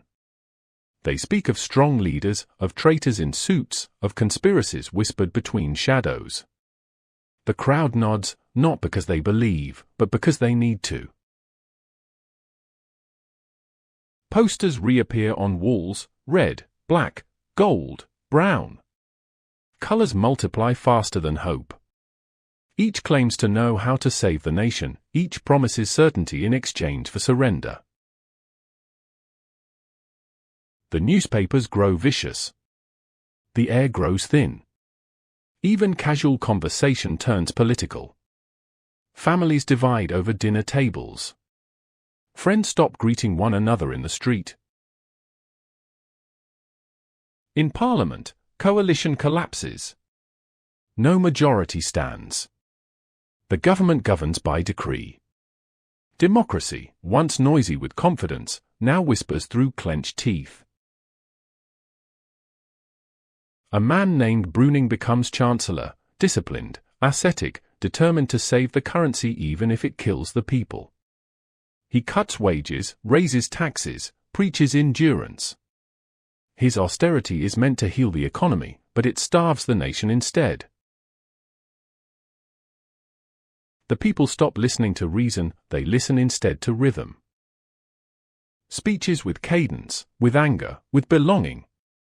They do not ask for truth, only music they can march to. In 1930, elections bring chaos disguised as choice. Small extremist parties swell like infections. In Munich, Nuremberg, Berlin, rallies bloom like weeds through cracks in the pavement. Flags rise again. The cheers sound like thunder rehearsing its return. The Republic still stands, but its walls tremble. Every vote feels like a knock on the door of the future. The air thickens with the smell of destiny sold wholesale. Artists still paint, poets still write, musicians still perform. They cling to beauty as if it were oxygen. But their songs echo off walls already listening to drums. And yet, there are moments of calm, brief and deceptive. A summer afternoon on the spree. Children laughing, their parents smiling, pretending the world is mending. The radio plays a waltz. Hope hums faintly, like static between stations. Then the waltz ends, and silence resumes its slow work. The wounded nation learns to live with its limp, proud, resentful, remembering. Its wounds no longer bleed, they whisper. Autumn again. The trees along the Unter den Linden lose their leaves in perfect order. The city does not. Posters cover the walls like fever. Slogans shout where reason used to speak. Every color claims to be the cure. The citizens, dizzy from choice, begin to crave obedience. The newspapers grow thin. Advertising fades, ideology thickens. Headlines no longer report, they command. Parliament sits, but no one listens. Speeches clash like sabers in fog. The radio carries their echoes into kitchens, where mothers stir soup and shake their heads. They argue, one says, while we count. Outside, men in uniforms that do not yet have names march in small parades through narrow streets. Their boots strike rhythm against cobblestone, steady, certain, hungry. Passers-by watch. Some laugh. Some clap. Most stay still. In beer halls, the crowd swell. The air grows heavy with smoke and simplicity. A speaker pounds his fist on a wooden table. His voice cracks, rises, then steadies, a tone between sermon and storm. He tells them they were betrayed. He tells them who to blame. He tells them that pain was proof of greatness. The words fill the room like warmth. For the first time in years, the crowd feels tall again. They shout his name without knowing it yet belongs to the century. Outside, the rain begins, cold, patient. It washes the streets but not the slogans. The chalk runs, the belief remains. Germany looks in the mirror and sees both victim and avenger. The reflection changes depending on the light. The Republic survives on paper, fragile as the treaties that birthed it. Each crisis is survived by accident. Each recovery feels borrowed. Faith fades faster than ink. Hunger becomes habit. Despair becomes decorum. People speak softly again, as if afraid the air might break. The rich retreat into gated optimism. The poor gather in lines. The middle shrink between them, clutching memories of dignity like savings in a vanished currency. In the countryside, fields stretch quiet and endless. Farmers look up from their plows and see the same sky as in 1914. They mutter that nothing has changed, only the uniforms. In Berlin, lights flicker. Theaters still open, actors still perform, laughter still finds a way through the cracks. But when applause comes, it sounds hollow, like rain on tin. The youth clubs march through parks, flags in hand, singing of unity and destiny. They do not yet know what they are joining, only that belonging feels good. Artists retreat to abstraction. Poets to irony. Scholars to exile. The brave keep writing, the tired stop reading. The wounds of the war, once open, now scar, tight, pale, and without feeling. The nation can touch its pain without flinching. That is how bitterness becomes strength. By year's end, unemployment reaches new records. Men sleep under bridges built with their own hands. The river carries no reflection worth keeping. And yet, when asked, most still say peace holds. As if saying it enough might make it true. In small apartments, radios hum. Voices speak of destiny, purity, an awakening. The tone is hypnotic. It feels like certainty wearing a uniform of sound. Germany listens. Not all at once, but enough. The wound begins to pulse again, not bleeding now, but beating. The century tilts forward. The mirror cracks. The echo remembers its own voice. Act 5. The decade turns quietly. No fireworks, no fanfare, only calendars replaced and clocks continuing. Europe inhales, grateful simply to still exist. From afar, it looks whole again.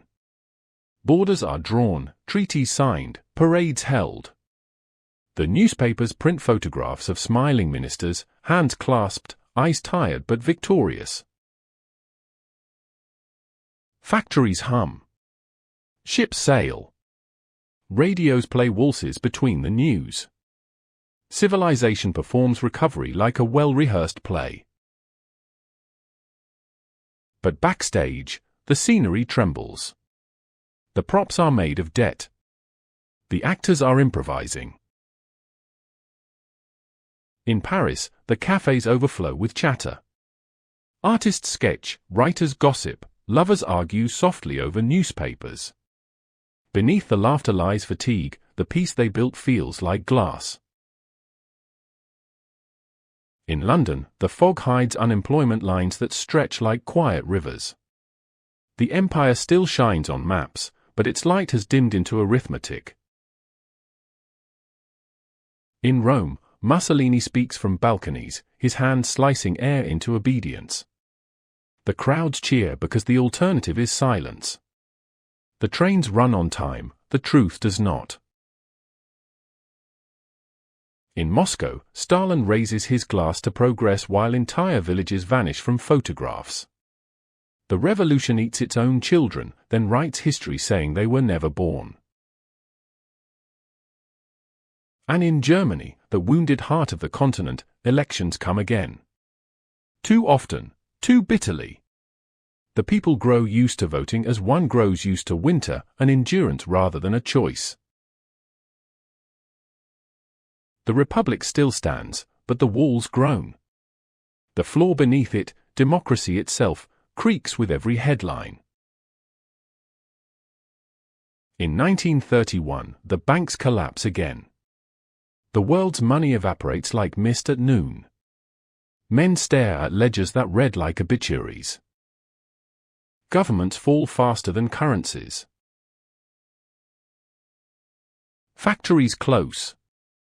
Mines flood. The hunger returns, not as crisis but as routine. A loaf of bread becomes a luxury, a job a miracle.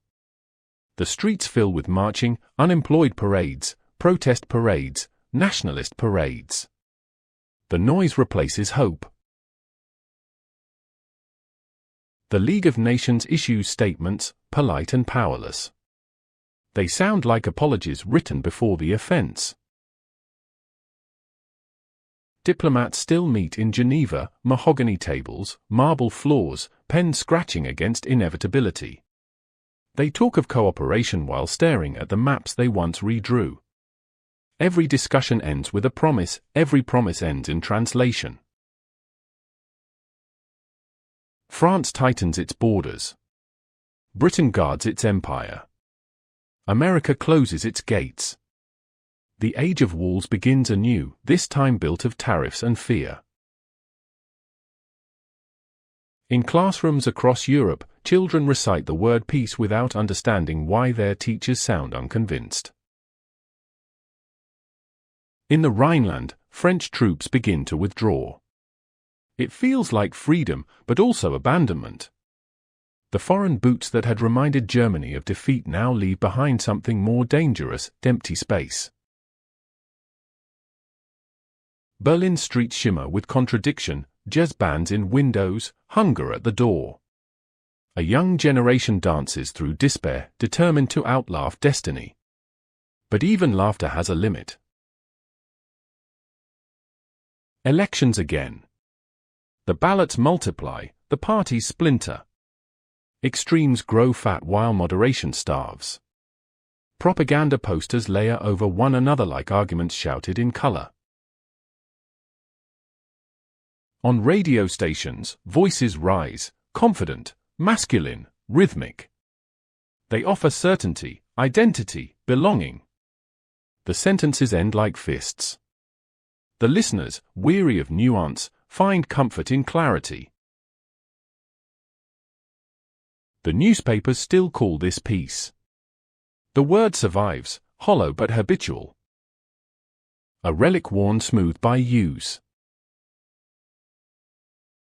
Somewhere in the world, a violinist plays the same melody heard in 1919, the tune that once welcomed peace. It sounds different now. The notes are the same, but the silence around them has changed. Europe sleeps lightly, dreaming of calm. Outside the window, the wind gathers, testing the latch. The calm begins to crack in small, polite ways. A headline buried on page 6. A treaty delayed.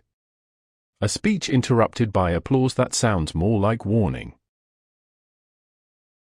The signs are subtle at first, they always are. Factories in the Ruhr close one by one. Workers walk home with their lunch pails still full. In Saxony, mines that once roared with iron now echo with silence. The air smells of rust and resignation. In cafes, talk turns brittle. Everyone speaks of solutions no one believes in. The word future grows heavy, as though its vowels have forgotten how to rise. The newspapers count unemployment like casualties. 6 million. 7.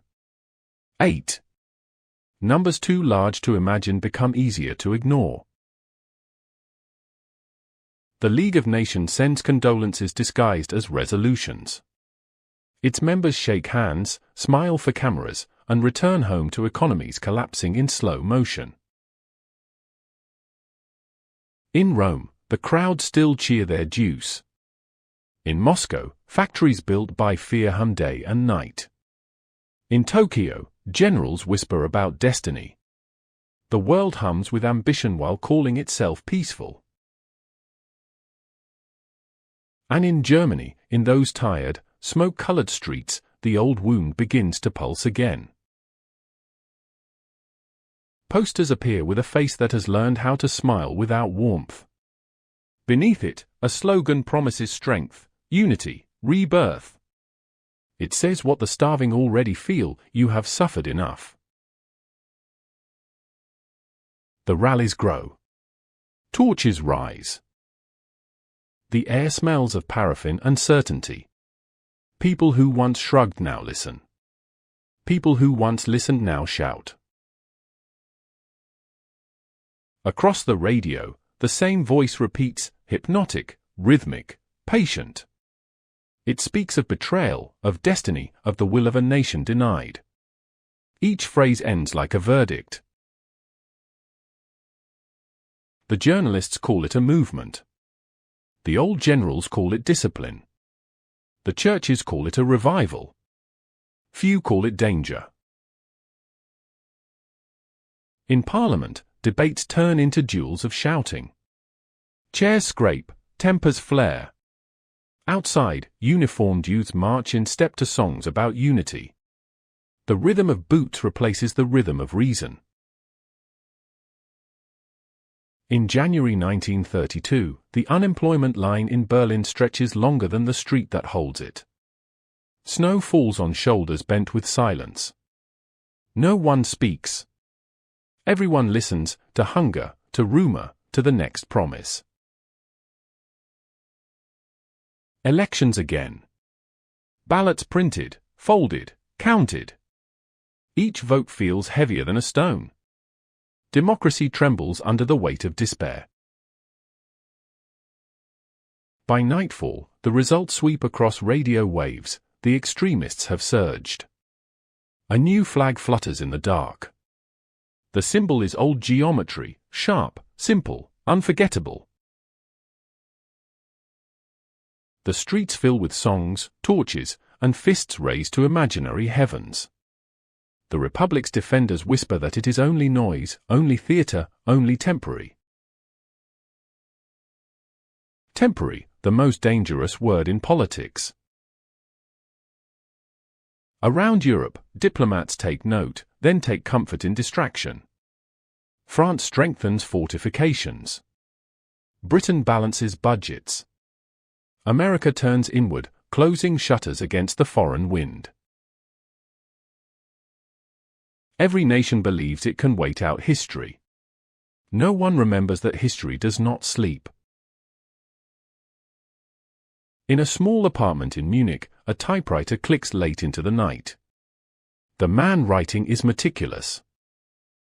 His sentences polished, his hatreds organized. He believes that if words can destroy, they can also rule. The year 1932 ends without explosion, without war, without announcement. Only a sense that something irreversible has already begun. Europe looks at its reflection and sees calm water. Beneath the surface, the current changes direction. Winter again. The streets of Berlin glitter with frost and propaganda. Torches burn brighter in the cold. The elections come one last time, an exhausted ritual repeated until meaning fades. Ballots, speeches, slogans. The Republic's heartbeat weakens between slogans. No majority holds. No coalition lasts. Presidents sign decrees like bandages applied to ghosts. The Constitution remains on the books but not in the room. The newspapers print words that no longer describe reality. Order restored. Unity achieved. People triumphant. Even the typeset sighs. Outside, the rallies grow enormous. Fields of flags ripple under floodlights. Microphones crackle with fever.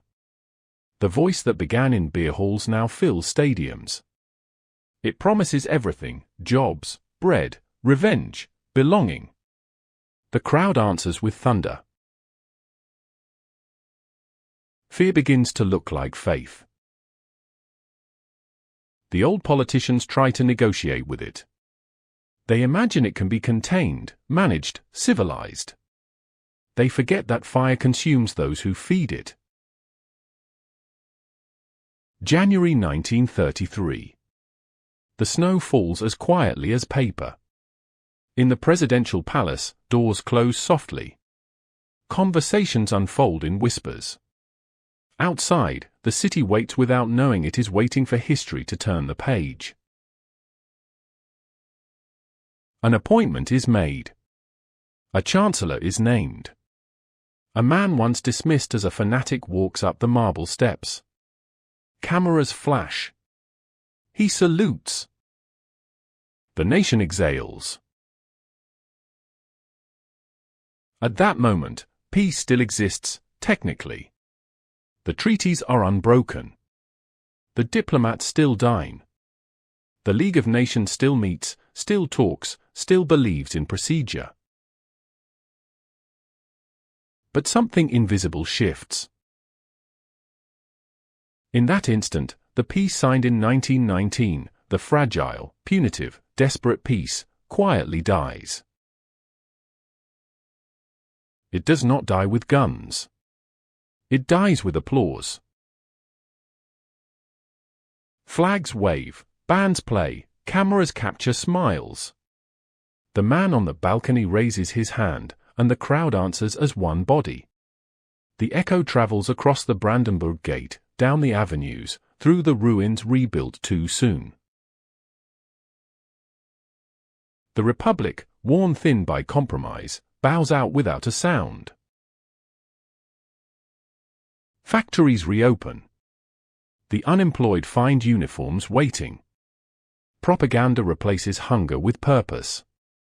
Faith in democracy evaporates, replaced by faith in command.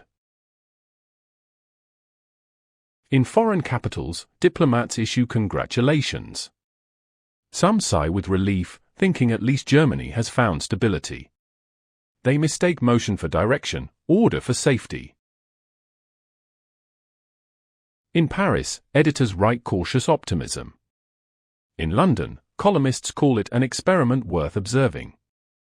In Washington, no one looks up, the depression has its own tyranny. The League of Nations drafts new resolutions on cooperation. The ink dries while armies are reimagined. Inside Germany, newspapers vanish overnight. Radio stations speak in unison. Neighbors begin to whisper less. Dissent folds itself into silence. On February nights, bookshops are raided. Flames climb skyward, orange and obedient. The smell of burning paper fills the air again, words erased by fire instead of inflation. The people watch, not all approving, not all opposing. Only watching, as if waiting for someone else to speak first. Peace continues, in name only. It wears a new uniform, marches in step, salutes itself. The rest of the world looks on, weary, unwilling. They say it cannot happen again. They say this time will be different. But history, patient and precise, has already found its next rhythm. And as night falls over Europe, the torches shine brighter than the stars. Act 6. The decade begins without dawn. Morning arrives, but it feels like dusk remembered. In Germany, the flags change. The buildings remain. The people adapt, first cautiously, then completely. The past is rewritten in cleaner handwriting. Speeches fill the air like weather. They fall on every roof, every radio, every child's ears.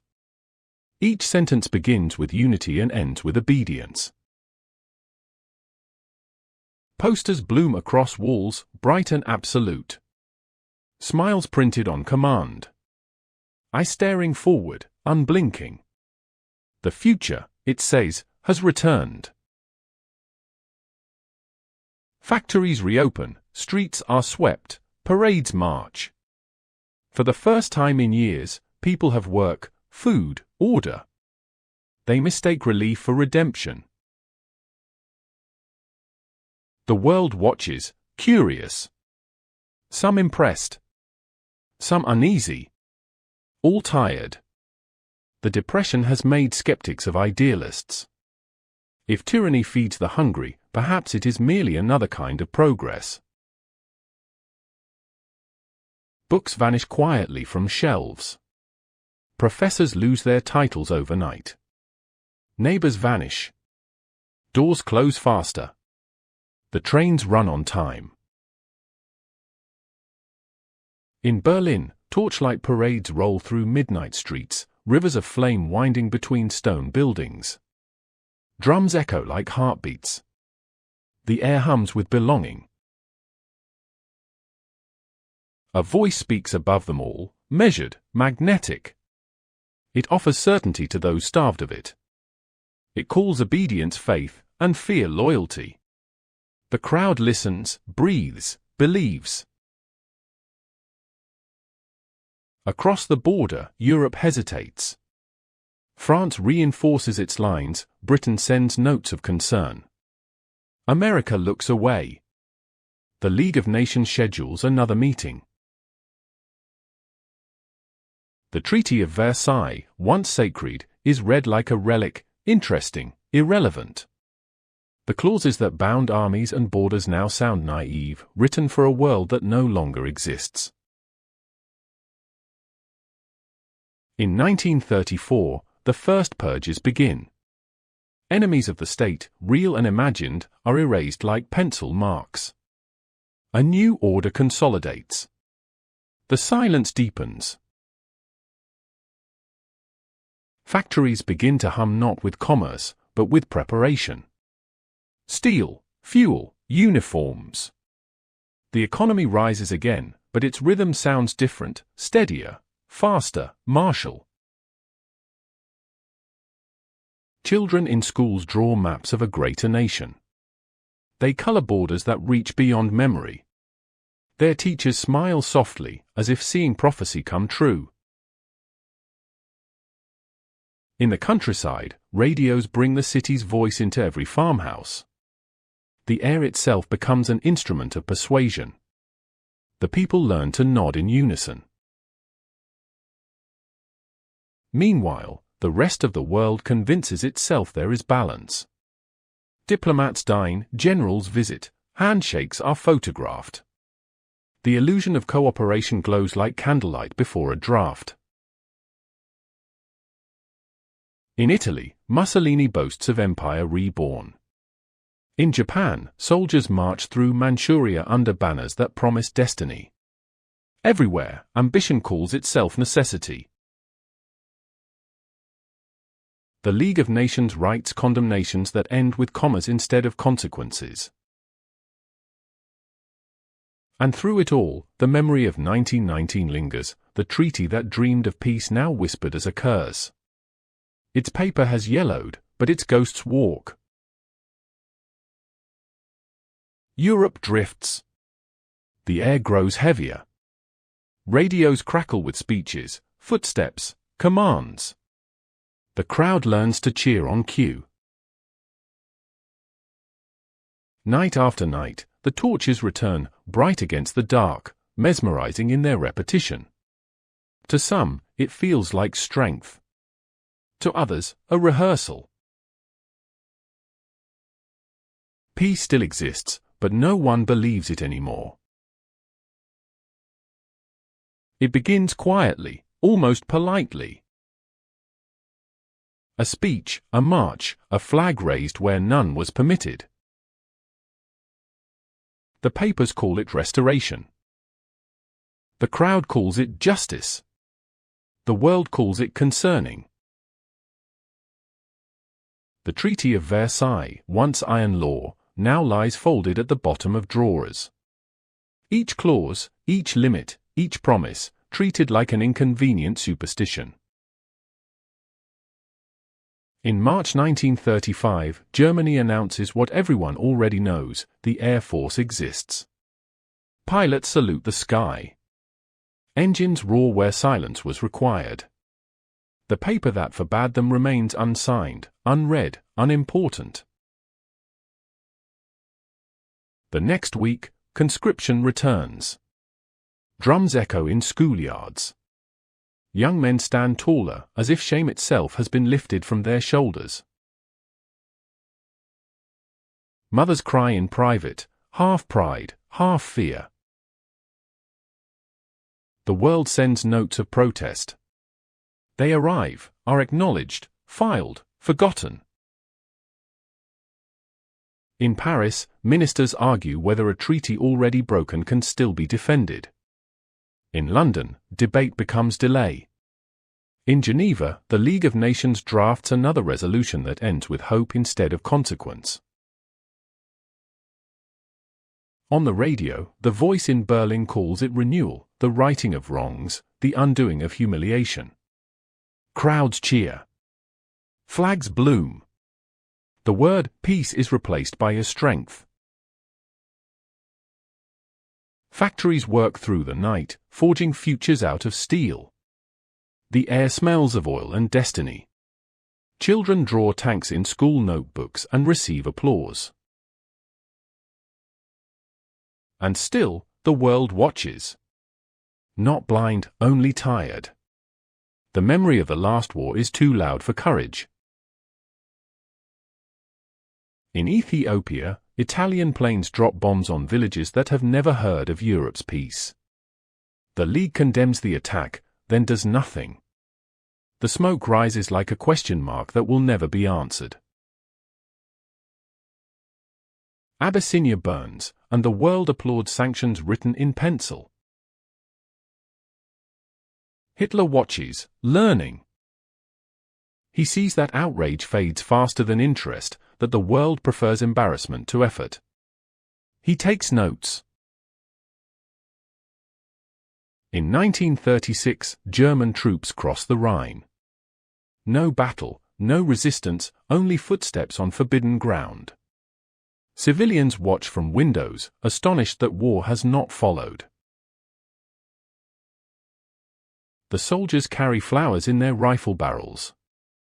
Children wave. Bands play. Reporters describe joy, pride, destiny fulfilled. The radio declares, Germany is whole again. In Paris, the government meets, then hesitates. Some say intervene, most say wait. No one wants to die for a river. In London, newspapers praise restraint. The headline reads, Peace has been preserved. The League calls another meeting. The chairs are filled with silence. And so, step by step, the treaty unravels, not torn, but ignored. Each broken clause becomes a precedent, each precedent a permission. The world sighs with relief each time nothing happens. It does not notice that nothing is happening everywhere. In Spain, a civil war ignites, an ideological rehearsal for the century to come. Bombers test their aim on villages with names too small for maps. Foreign volunteers arrive, believing they fight for freedom. The world learns that ideals still bleed. Pablo Picasso paints Guernica. He does not speak. The canvas screams for him. Europe applauds art more easily than action. Germany grows louder. Its rallies swell into oceans of faces. The marches no longer need torches, daylight belongs to them now. Foreign journalists describe the discipline, the enthusiasm, the miracle of order. They forget that obedience and freedom never share a table. Clemenceau is long dead. Wilson's ideals are dust. The men who once believed words could prevent war have been replaced by men who believe words are weapons. In schoolbooks, the maps are redrawn. Borders fade, ambitions sharpen. Children recite hymns to the future while erasing the past. The world listens to the new Germany with curiosity, with fear, with fascination. It cannot yet decide whether it is watching a revival or a rehearsal. Meanwhile, the Treaty of Versailles lies silent in its archives, yellowed, brittle, unread. Peace, once law, has become memory. The years between wars feel like borrowed time. People live as if peace were furniture, old, familiar, and unlikely to move. In Berlin, parades multiply. Flags line every avenue. The air smells of Polish pride and inevitability. In the factories, workers hum as machines stamp out the shape of destiny, wings, shells, helmets, parts of a future already promised. The hum sounds like prosperity, no one notices its pitch rising. Children in uniform sing in courtyards. Their voices are pure, their lyrics rehearsed. They are the generation that will call war a duty and peace a mistake.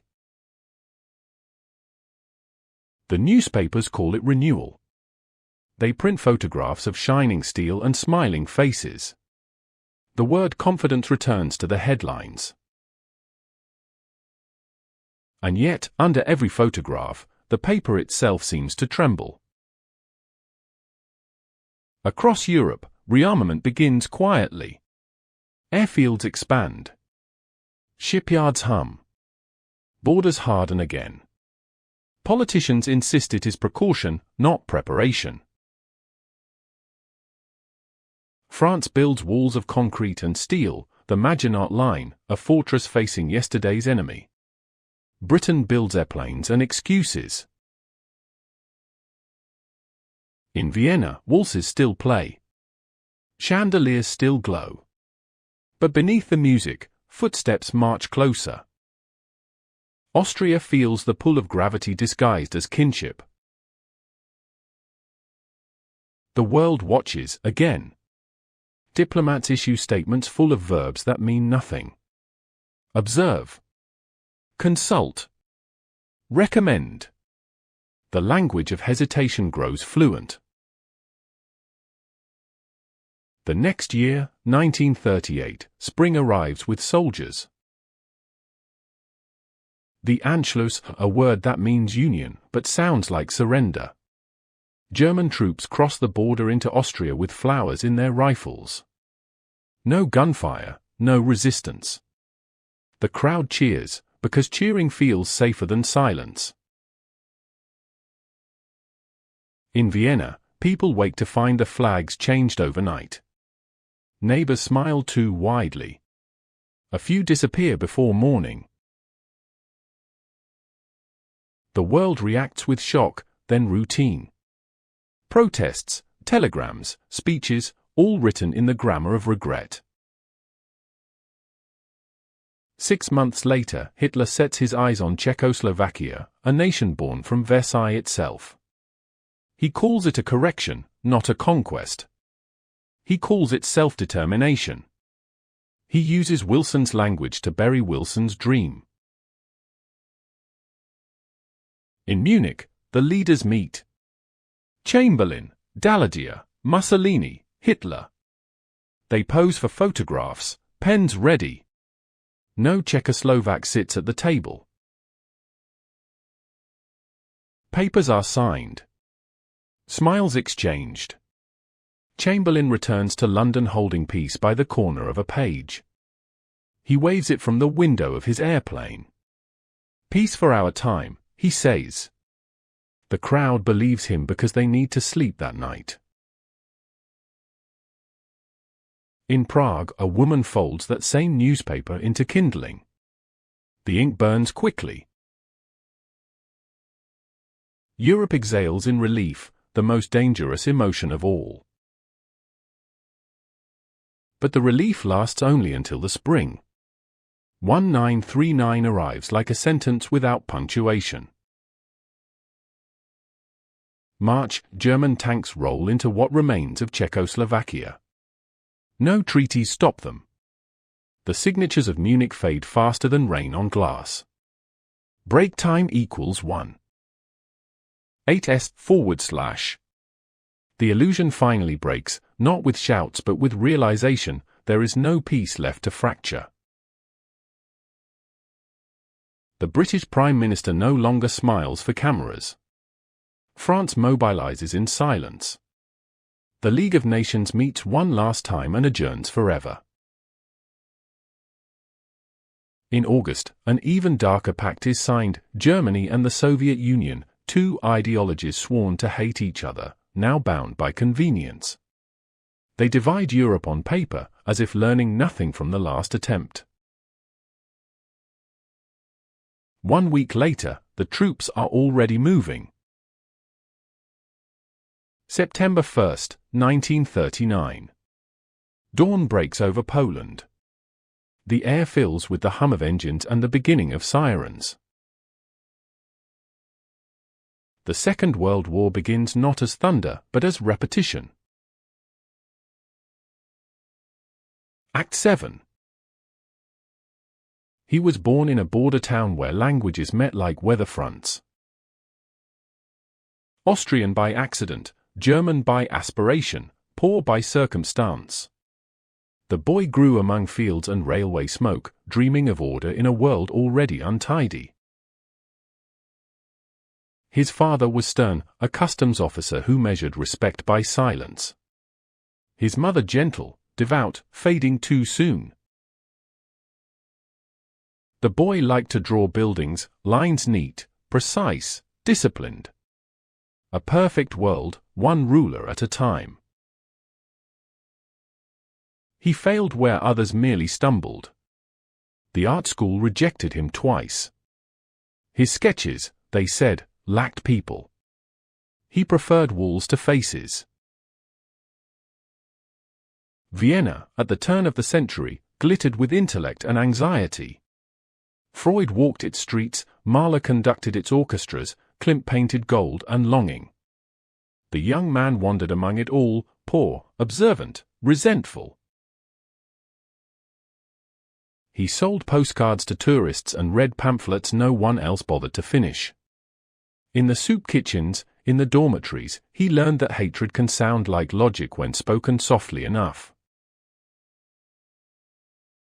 He began to listen. To speeches that blamed, simplified, promised. Each word found its place in him like a key fitting an empty lock. Vienna's cafes were filled with voices, art, philosophy, politics, prejudice. He absorbed it all, sorting ideas like tools, discarding empathy as if it were clutter. When his father died, he did not return home. When his mother died, he wept, then hardened. Grief can ferment into conviction if left too long unspoken. He left Vienna before it could forget him. Munich awaited, cleaner streets, firmer accents, a city dreaming of greatness. There he drifted, sketching, arguing, waiting. Until 1914, the year the world shattered. When war came, he found purpose. At last, order, rank, belonging. He volunteered eagerly, marched proudly, slept beneath stars that seemed to finally align. In the trenches, he learned devotion, not to men, but to the machine of command. He carried messages through fire and gas, convinced that destiny rewards obedience. He was wounded once, blinded once, praised often. The medals mattered less than the mission. He believed the war was holy, that the bullets sanctified the nation. Then came the armistice. In the hospital, half-blind, he heard that Germany had surrendered. The nurses whispered, the corridors echoed. He refused to believe it. He wept, not for the dead, but for the humiliation. Something inside him crystallized then, grief turned to granite. When he left the hospital, the streets were unrecognizable. Flags of the Republic hung where the Empire's eagle had flown. Veterans begged beside anarchists, and democracy looked like disorder. He returned to Munich, jobless, adrift, but burning. He joined meetings, veterans, nationalists, dreamers. Small gatherings at first, beer halls smelling of smoke and despair. There he discovered his true gift, not for art, but for echo. When he spoke, others heard their own anger return to them, clarified, amplified, redeemed. He did not lead them, he mirrored them. Every sentence was a ladder out of shame. Every word a substitute for bread. By 1920, the meetings grew larger. The beer halls filled. His name spread in whispers, the man who says what we all feel. He spoke of pride stolen, of betrayal, of revenge disguised as rebirth. The crowd cheered not because they agreed, but because the sound felt like purpose. Soon there was a flag, a symbol, a salute. A ritual born of grievance. He called it movement. History would call it warning. And in the glow of that first applause, a nation's wound found its voice. By 1923, Munich had learned to live with shouting. Every week, another rally. Another promise. Another prophecy. The Republic wobbled, inflation devoured its citizen savings, the future smelled of smoke. In the beer halls, patience ran out before the beer did. He stood at the center of it all, shouting louder, gesturing sharper, his words braided from anger and scripture. He told them that weakness was sin, compromise betrayal, forgiveness a disease of the defeated. The people listened. Some believed. Some simply needed to. Then, in November, came the attempt, the putsch. A coup launched from a tavern, bold and doomed. He and his followers marched through Munich's cold streets, imagining history would yield to their will. They expected the army to join them, the people to rise. Neither did. Shots cracked in the morning air. The march stopped. Men fell. The dream scattered into cobblestones and confusion. He was arrested 2 days later, defiant, theatrical, already rehearsing his legend. The trial became a stage. The courtroom, an audience. He did not defend himself, he declared himself necessary. He spoke of destiny, of betrayal, of his duty to history. The judges, bound by law but seduced by rhetoric, gave him leniency. 9 months in prison. Enough time to think, and to write. Landsberg prison was not a cell but a library. Visitors came freely, gifts arrived daily, and the guards treated him as prophet rather than prisoner. He dictated his story to a loyal secretary, pacing, gesturing, pausing to savor his own sentences. He called it Mein Kampf, my struggle. The title humble enough to mask the hunger within. The book grew into a cathedral of grievance, part autobiography, part prophecy, part manual for ruin. Every chapter translated humiliation into purpose. He wrote of race, of destiny, of purity. He turned prejudice into principle, violence into virtue. He believed he had discovered a truth too great for morality to contain. Outside, Germany began to heal, currency stabilized, streets quieted. The fever broke. But inside his cell, another fever burned, one that would outlast recovery. He finished the manuscript, signed his name, and waited. The world would not read it yet. The world had other distractions, new art, new laughter, new illusions. When he was released, the country had moved on. His party, scattered. His followers, weary. For a time, he seemed finished, another angry man forgotten by time. But patience is a weapon rarely recognized as such. He reorganized quietly, methodically. He learned from failure that power does not need to be seized with guns if it can be handed over legally. The years passed. His speeches grew calmer, his suits better tailored, his promises more polished. He learned to smile. The book he wrote in prison began to sell. Slowly at first, then in waves. It entered homes as wedding gifts, schools as doctrine, minds as scripture. Each reader found what they wanted in it: revenge, identity, absolution. He had written not a philosophy, but a mirror. And when the time was right, when the economy faltered, when democracy weakened, when hunger and fear began to rhyme again, the mirror turned into a window. He looked through it and saw the future waiting. The revolution failed. But the voice survived. He returns to a Germany pretending to heal, streets swept, banks open, flags folded away. On the surface, calm. Beneath, resentment kept warm like embers. He waits. Watching. Learning. The soldier turned salesman, offering not goods but meaning. He discovers the radio, a new weapon, invisible and intimate.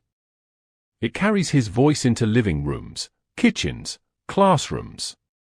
He learns that people listen differently when they are alone. The speeches change. Less shouting, more rhythm. Less anger, more prophecy. He begins to speak in waves, beginning quietly, almost kindly, rising with the precision of an orchestra. He tells the crowd that he loves them. That he understands their suffering, their hunger, their humiliation. He tells them that their pain is not their fault. That someone else took it from them. He offers not facts, but belonging. His audience grows. From beer halls to theaters, from theaters to stadiums. The microphones gleam. The spotlights cut through cigarette smoke. He learns that silence can be as persuasive as speech. He pauses mid-sentence, the crowd leans in. The pause becomes as powerful as the word. By 1928, his party wins 12 seats in Parliament. A whisper compared to others, but whispers grow louder in rooms built of fear. He studies the republic he despises, its laws, its elections, its fragile procedures. He sees that democracy can be dismantled with its own tools if used carefully enough. The economy trembles again. Foreign loans vanish. Bread lines return. The people grow weary of waiting for better. He does not need to promise happiness, only direction. At rallies, the symbols multiply: flags, torches, drums. The crowd becomes choreography. The rhythm of boots, the chant of slogans. They move as one body, thinking as one heartbeat. He raises his hand, and tens of thousands respond instantly. It is not agreement. It is relief, the relief of not having to think alone. In his speeches, he rewrites history as parable. Versailles becomes the wound. Democracy becomes the infection. He offers the cure. He repeats the myth until it becomes memory. We did not lose the war. We were betrayed. The crowds roar. They believe not in his facts, but in his fervor. Meanwhile, his opponents underestimate him. The journalists mock his theatrics. The generals dismiss him as a performer.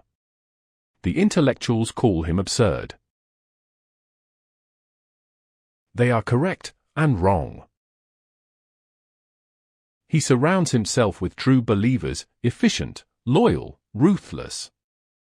They organize marches, distribute pamphlets, teach children to sing slogans before they learn arithmetic. Propaganda becomes architecture.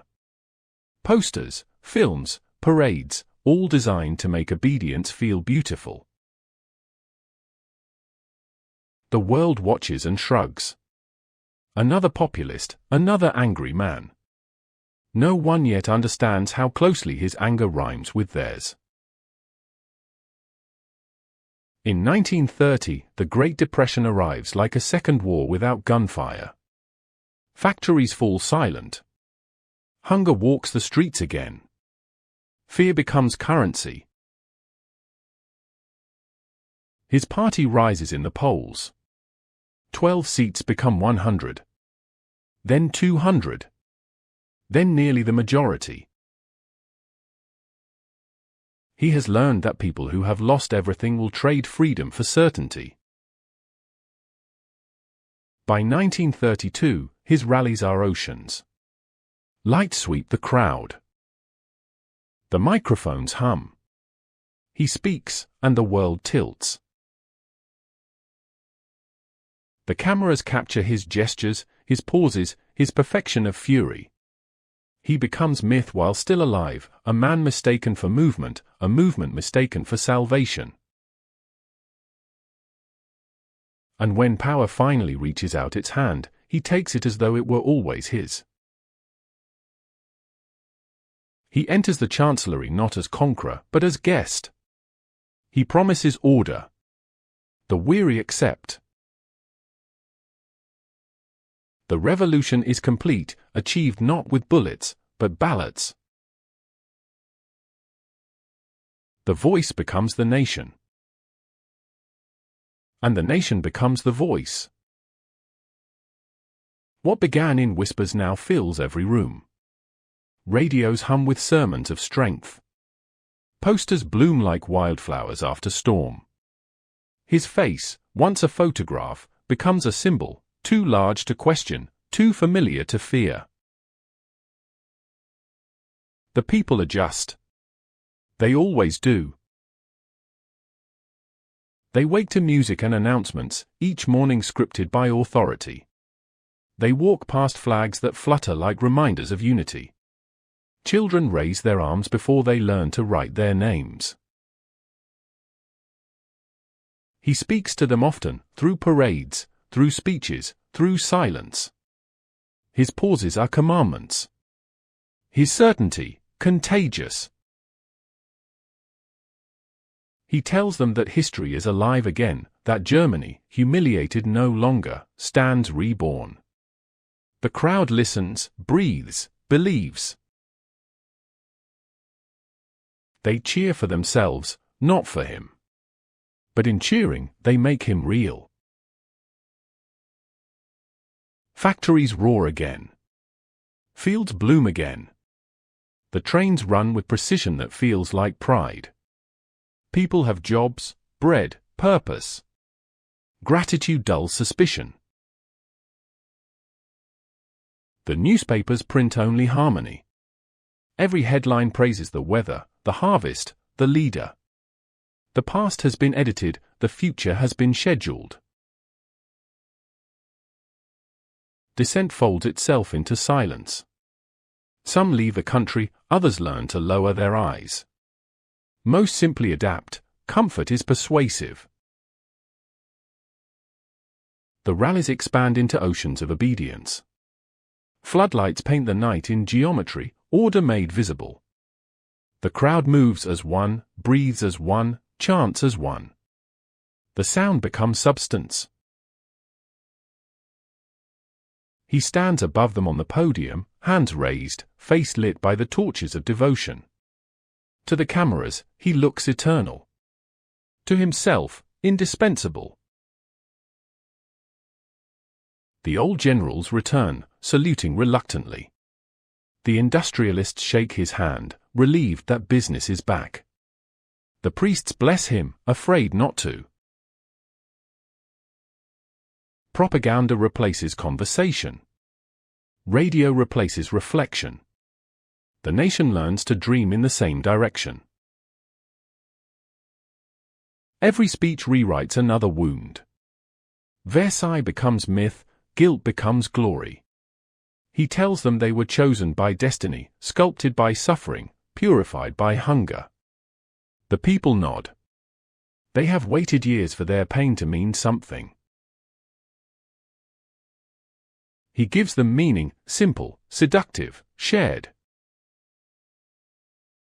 The rallies no longer end with applause. They end with silence, long, disciplined, reverent. The silence itself becomes worship.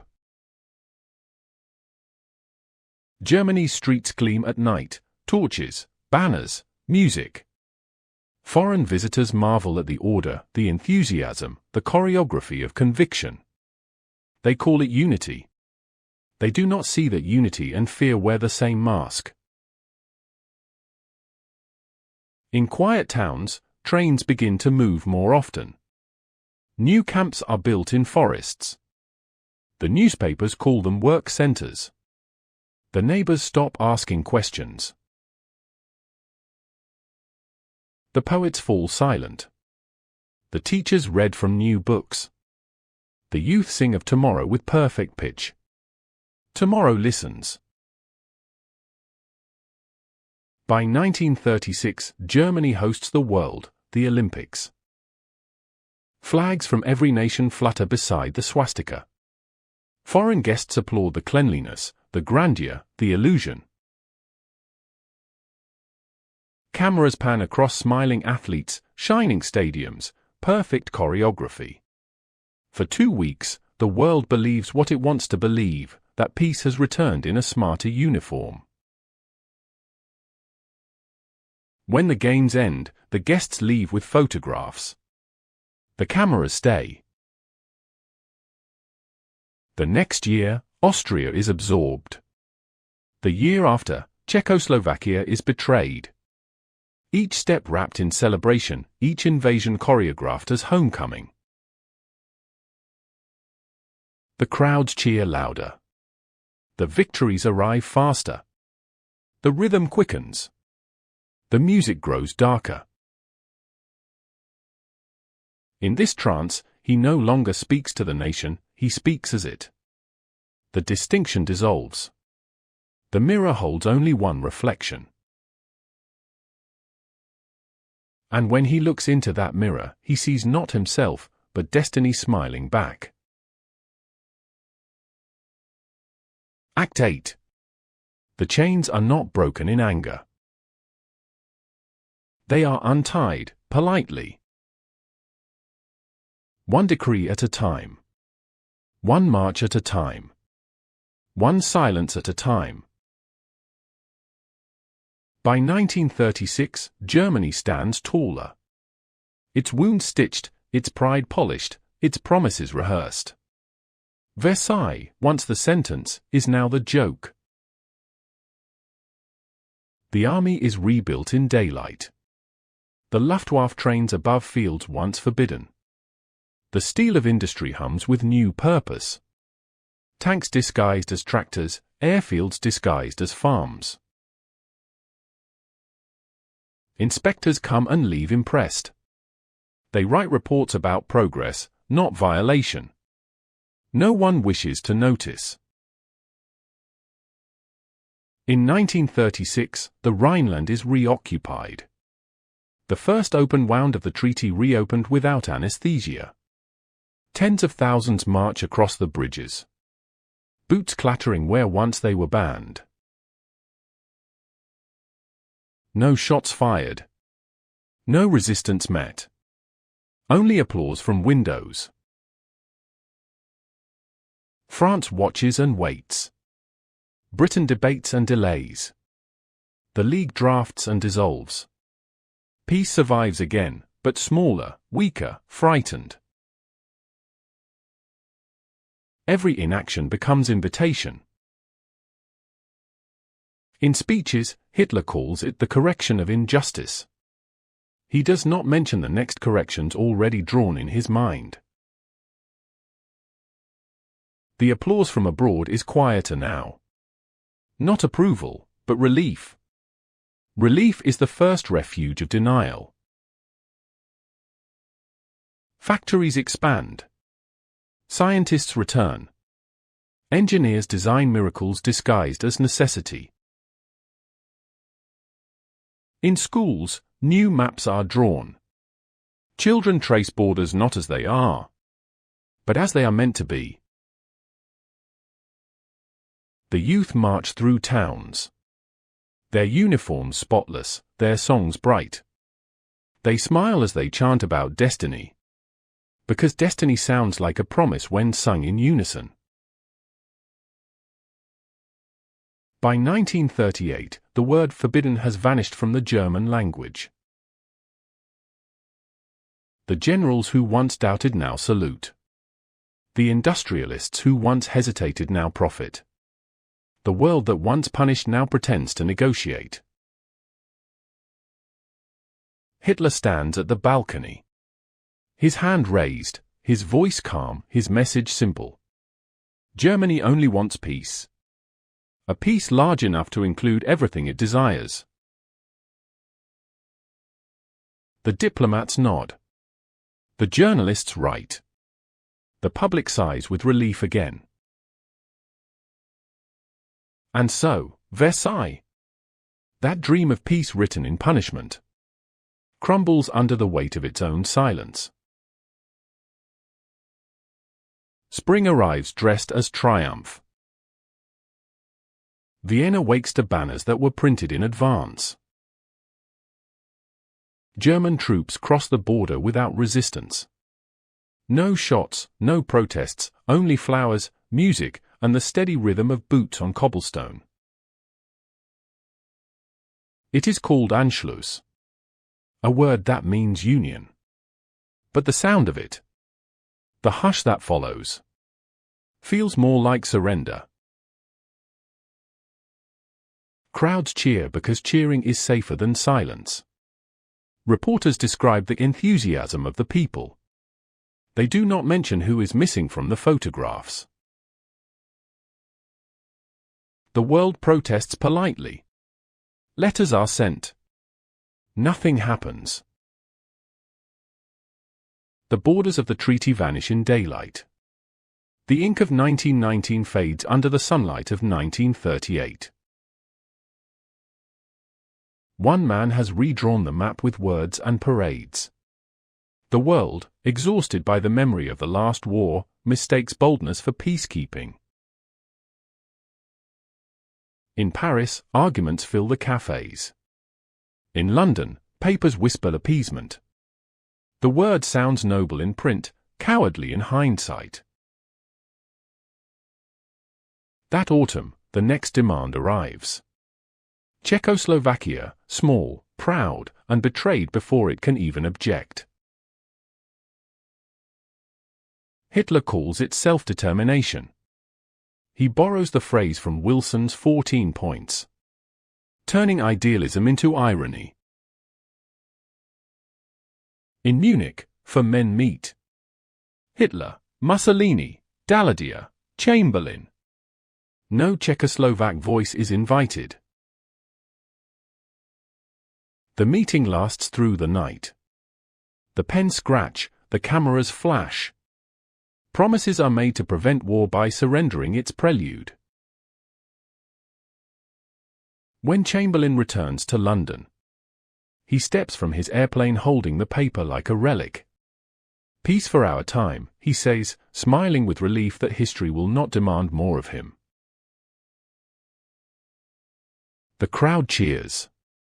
Not for peace itself, but for the permission to believe in it. In Prague, the news arrives in silence. A teacher removes the flag from her classroom wall. A mother folds it carefully, hides it in a drawer, and whispers to her son that sometimes the world gives away what it cannot defend.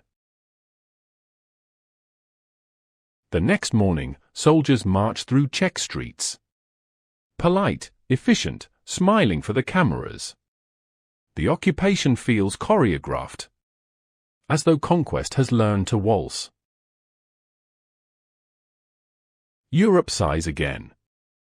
No war, not yet. The newspapers celebrate restraint. The word appeasement glows with self-congratulation.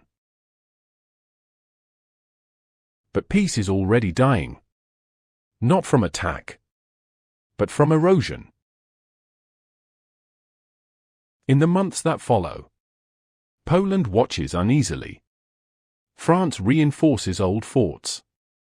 Britain reopens its factories. The diplomats still dine, still sign, still smile. The League of Nations meets one last time. A hollow formality. The speeches echo off the marble like prayers addressed to an absent god.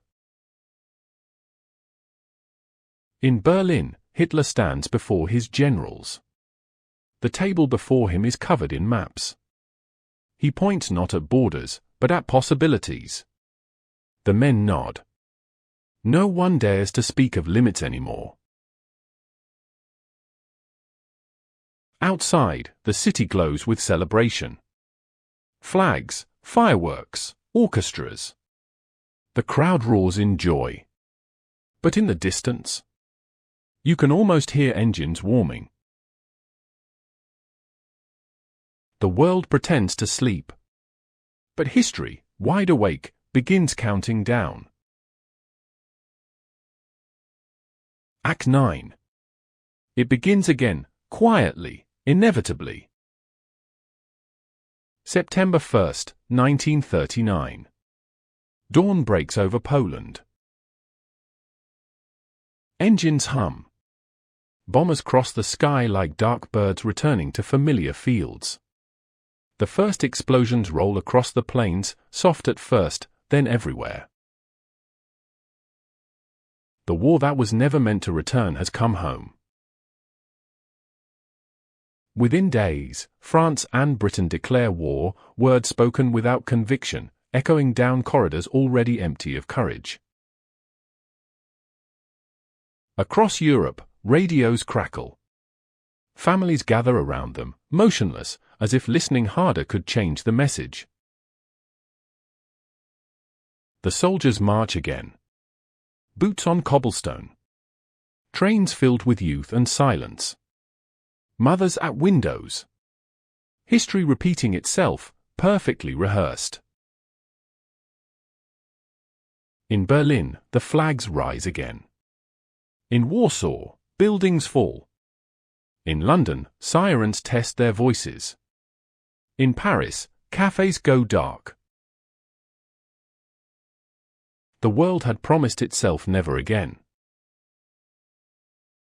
But promises, like treaties, fade faster than memory.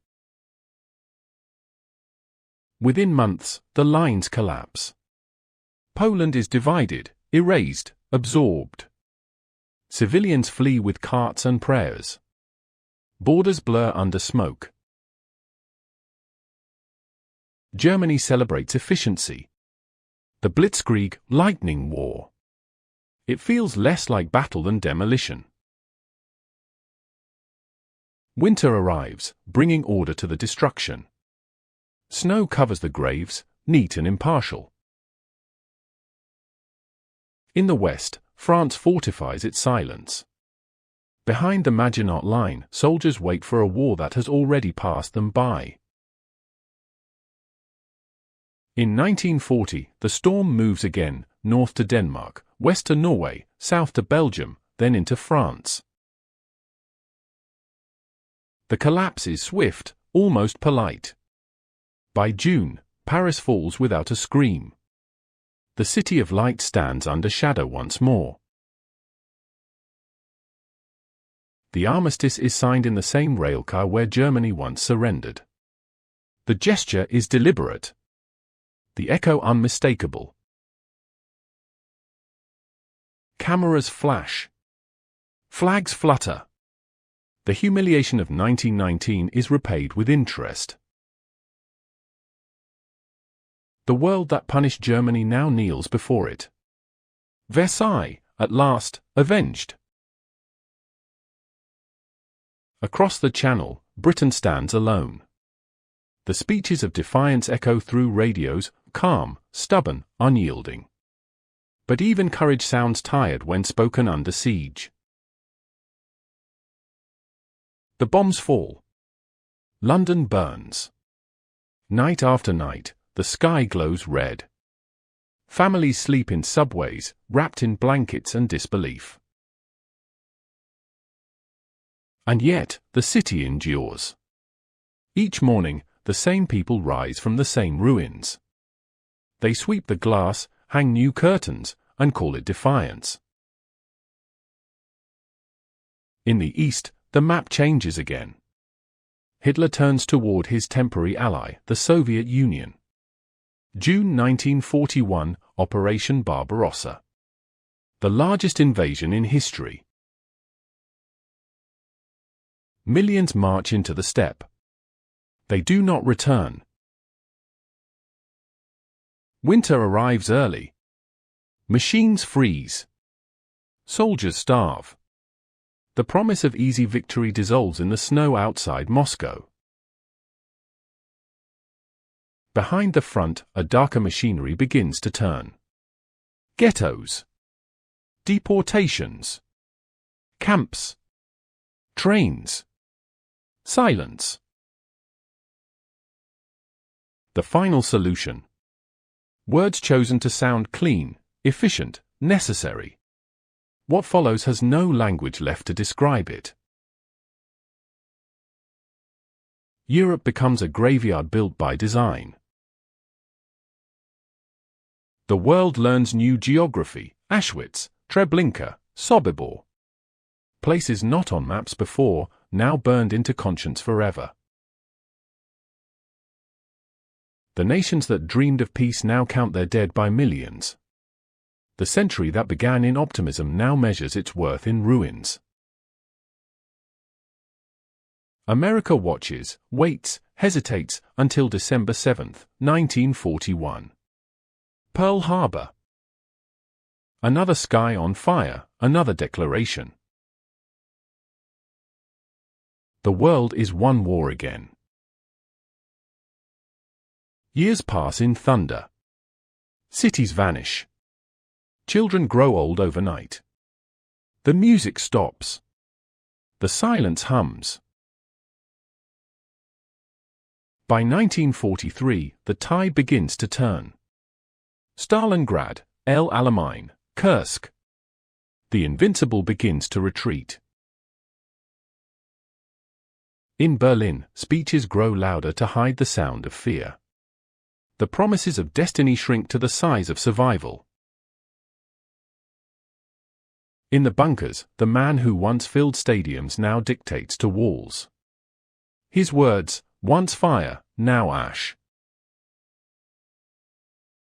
By 1945, the dream has devoured its dreamer. Berlin burns. The empire collapses under its own echo. The flags are torn down by the same wind that once carried them upward. And when the guns finally fall silent, when the rubble stops shaking, the world looks around and realizes it has rebuilt Versailles in ruin. Act 10. The war ends without celebration. The guns fall quiet, the flags fall too. In the ruins of Berlin, there is no victory march. Only footsteps crunching over glass. The city lies open to the sky. Its buildings hollow, its silence complete. The air smells of dust and disbelief. People emerge from cellars like survivors of an ancient storm. They walk through streets that no longer have names. Children play with helmets instead of toys. Bread is worth more than belief. Across Europe, the same story repeats. Warsaw flattened. Dresden ashes. London weary. Paris wounded but standing. The cemeteries overflow. The fields are quiet again, but nothing grows easily. The victors look upon the ruins and do not feel triumphant. Only responsible. They remember Versailles. The punishment that birthed revenge. This time, they whisper, it must be different. The trials begin. Nuremberg. A city of stone and judgment. The accused sit behind glass. Their crimes, read aloud, seem beyond human invention. The world listens. Not for vengeance, but for understanding. Justice, this time, arrives not with armies but with words. The truth itself becomes a sentence. For the first time, crimes against humanity are named aloud. The phrase enters language like a scar entering skin. Beyond the courtroom, nations rebuild. The Marshall Plan pours lifeblood into the continent. Money, food, trust. Not as charity, but as prevention. Factories reopen, humming this time for peace. Trains carry lumber, not soldiers. Bridges are rebuilt stone by stone. Each one a vow. In Germany, hunger returns. But this time, it is shared with humility. Children grow up in rubble and conscience. Across the ocean, America watches, wiser now. Across the Channel, Britain counts its scars.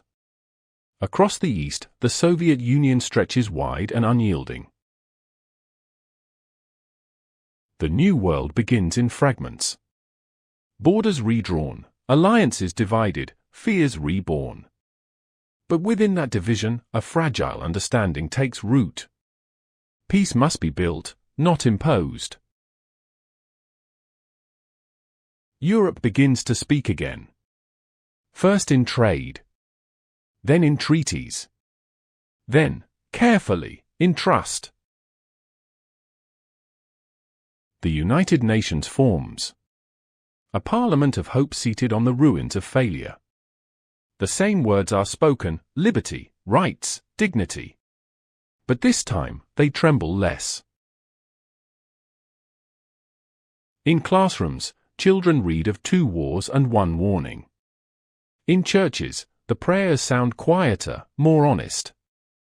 In music, minor keys linger longer before resolving. The century learns humility. From Hiroshima's shadow to Berlin's rubble. The lesson glows faintly. Power can build only if it remembers what it destroyed. By 1949, new beginnings rise from the dust. The Federal Republic, NATO, New Europe, new language for peace. The treaties are signed not with triumph but with trembling hands. This time, the ink dries over mercy, not blame. And though the world divides again, East against West, fear against fear, something endures beneath it. A memory of how silence sounds when it returns too late. The century breathes. Not freely, but consciously. And in that breath, the ghost of Versailles finally exhales. Epilogue. The palace sleeps. The chandeliers are cold. The mirrors, dusted, reflect only the moon. In the great hall where pens once trembled, only footsteps remain, soft, measured, curious. The walls still listen. They remember everything. The air carries the faint scent of old ink and older intentions. Here, empires ended politely. Here, a century began twice. If you listen closely, you can still hear the echoes of those who signed. The scratch of pens. The hush before applause.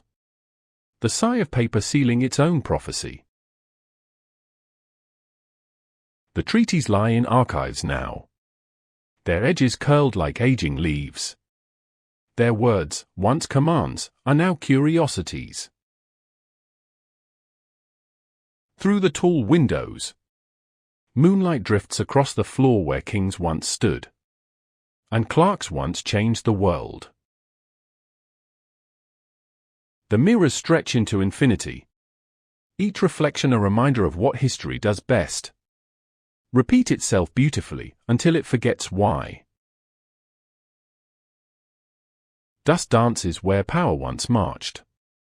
The silence is almost kind. Somewhere, beyond the gardens, the fountains murmur again. Water returns to its rhythm, as if forgiving the century for its noise. The hall feels larger in emptiness.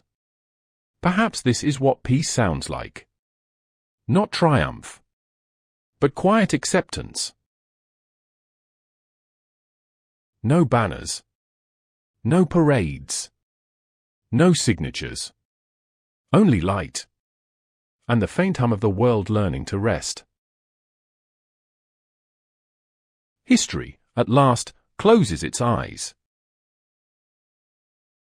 And in the stillness, the palace whispers one final truth. Peace cannot be written, only remembered. The moon drifts higher. The corridors fade into silver. The echoes soften, then vanish. Somewhere far away, a new morning begins. The paper waits, blank again.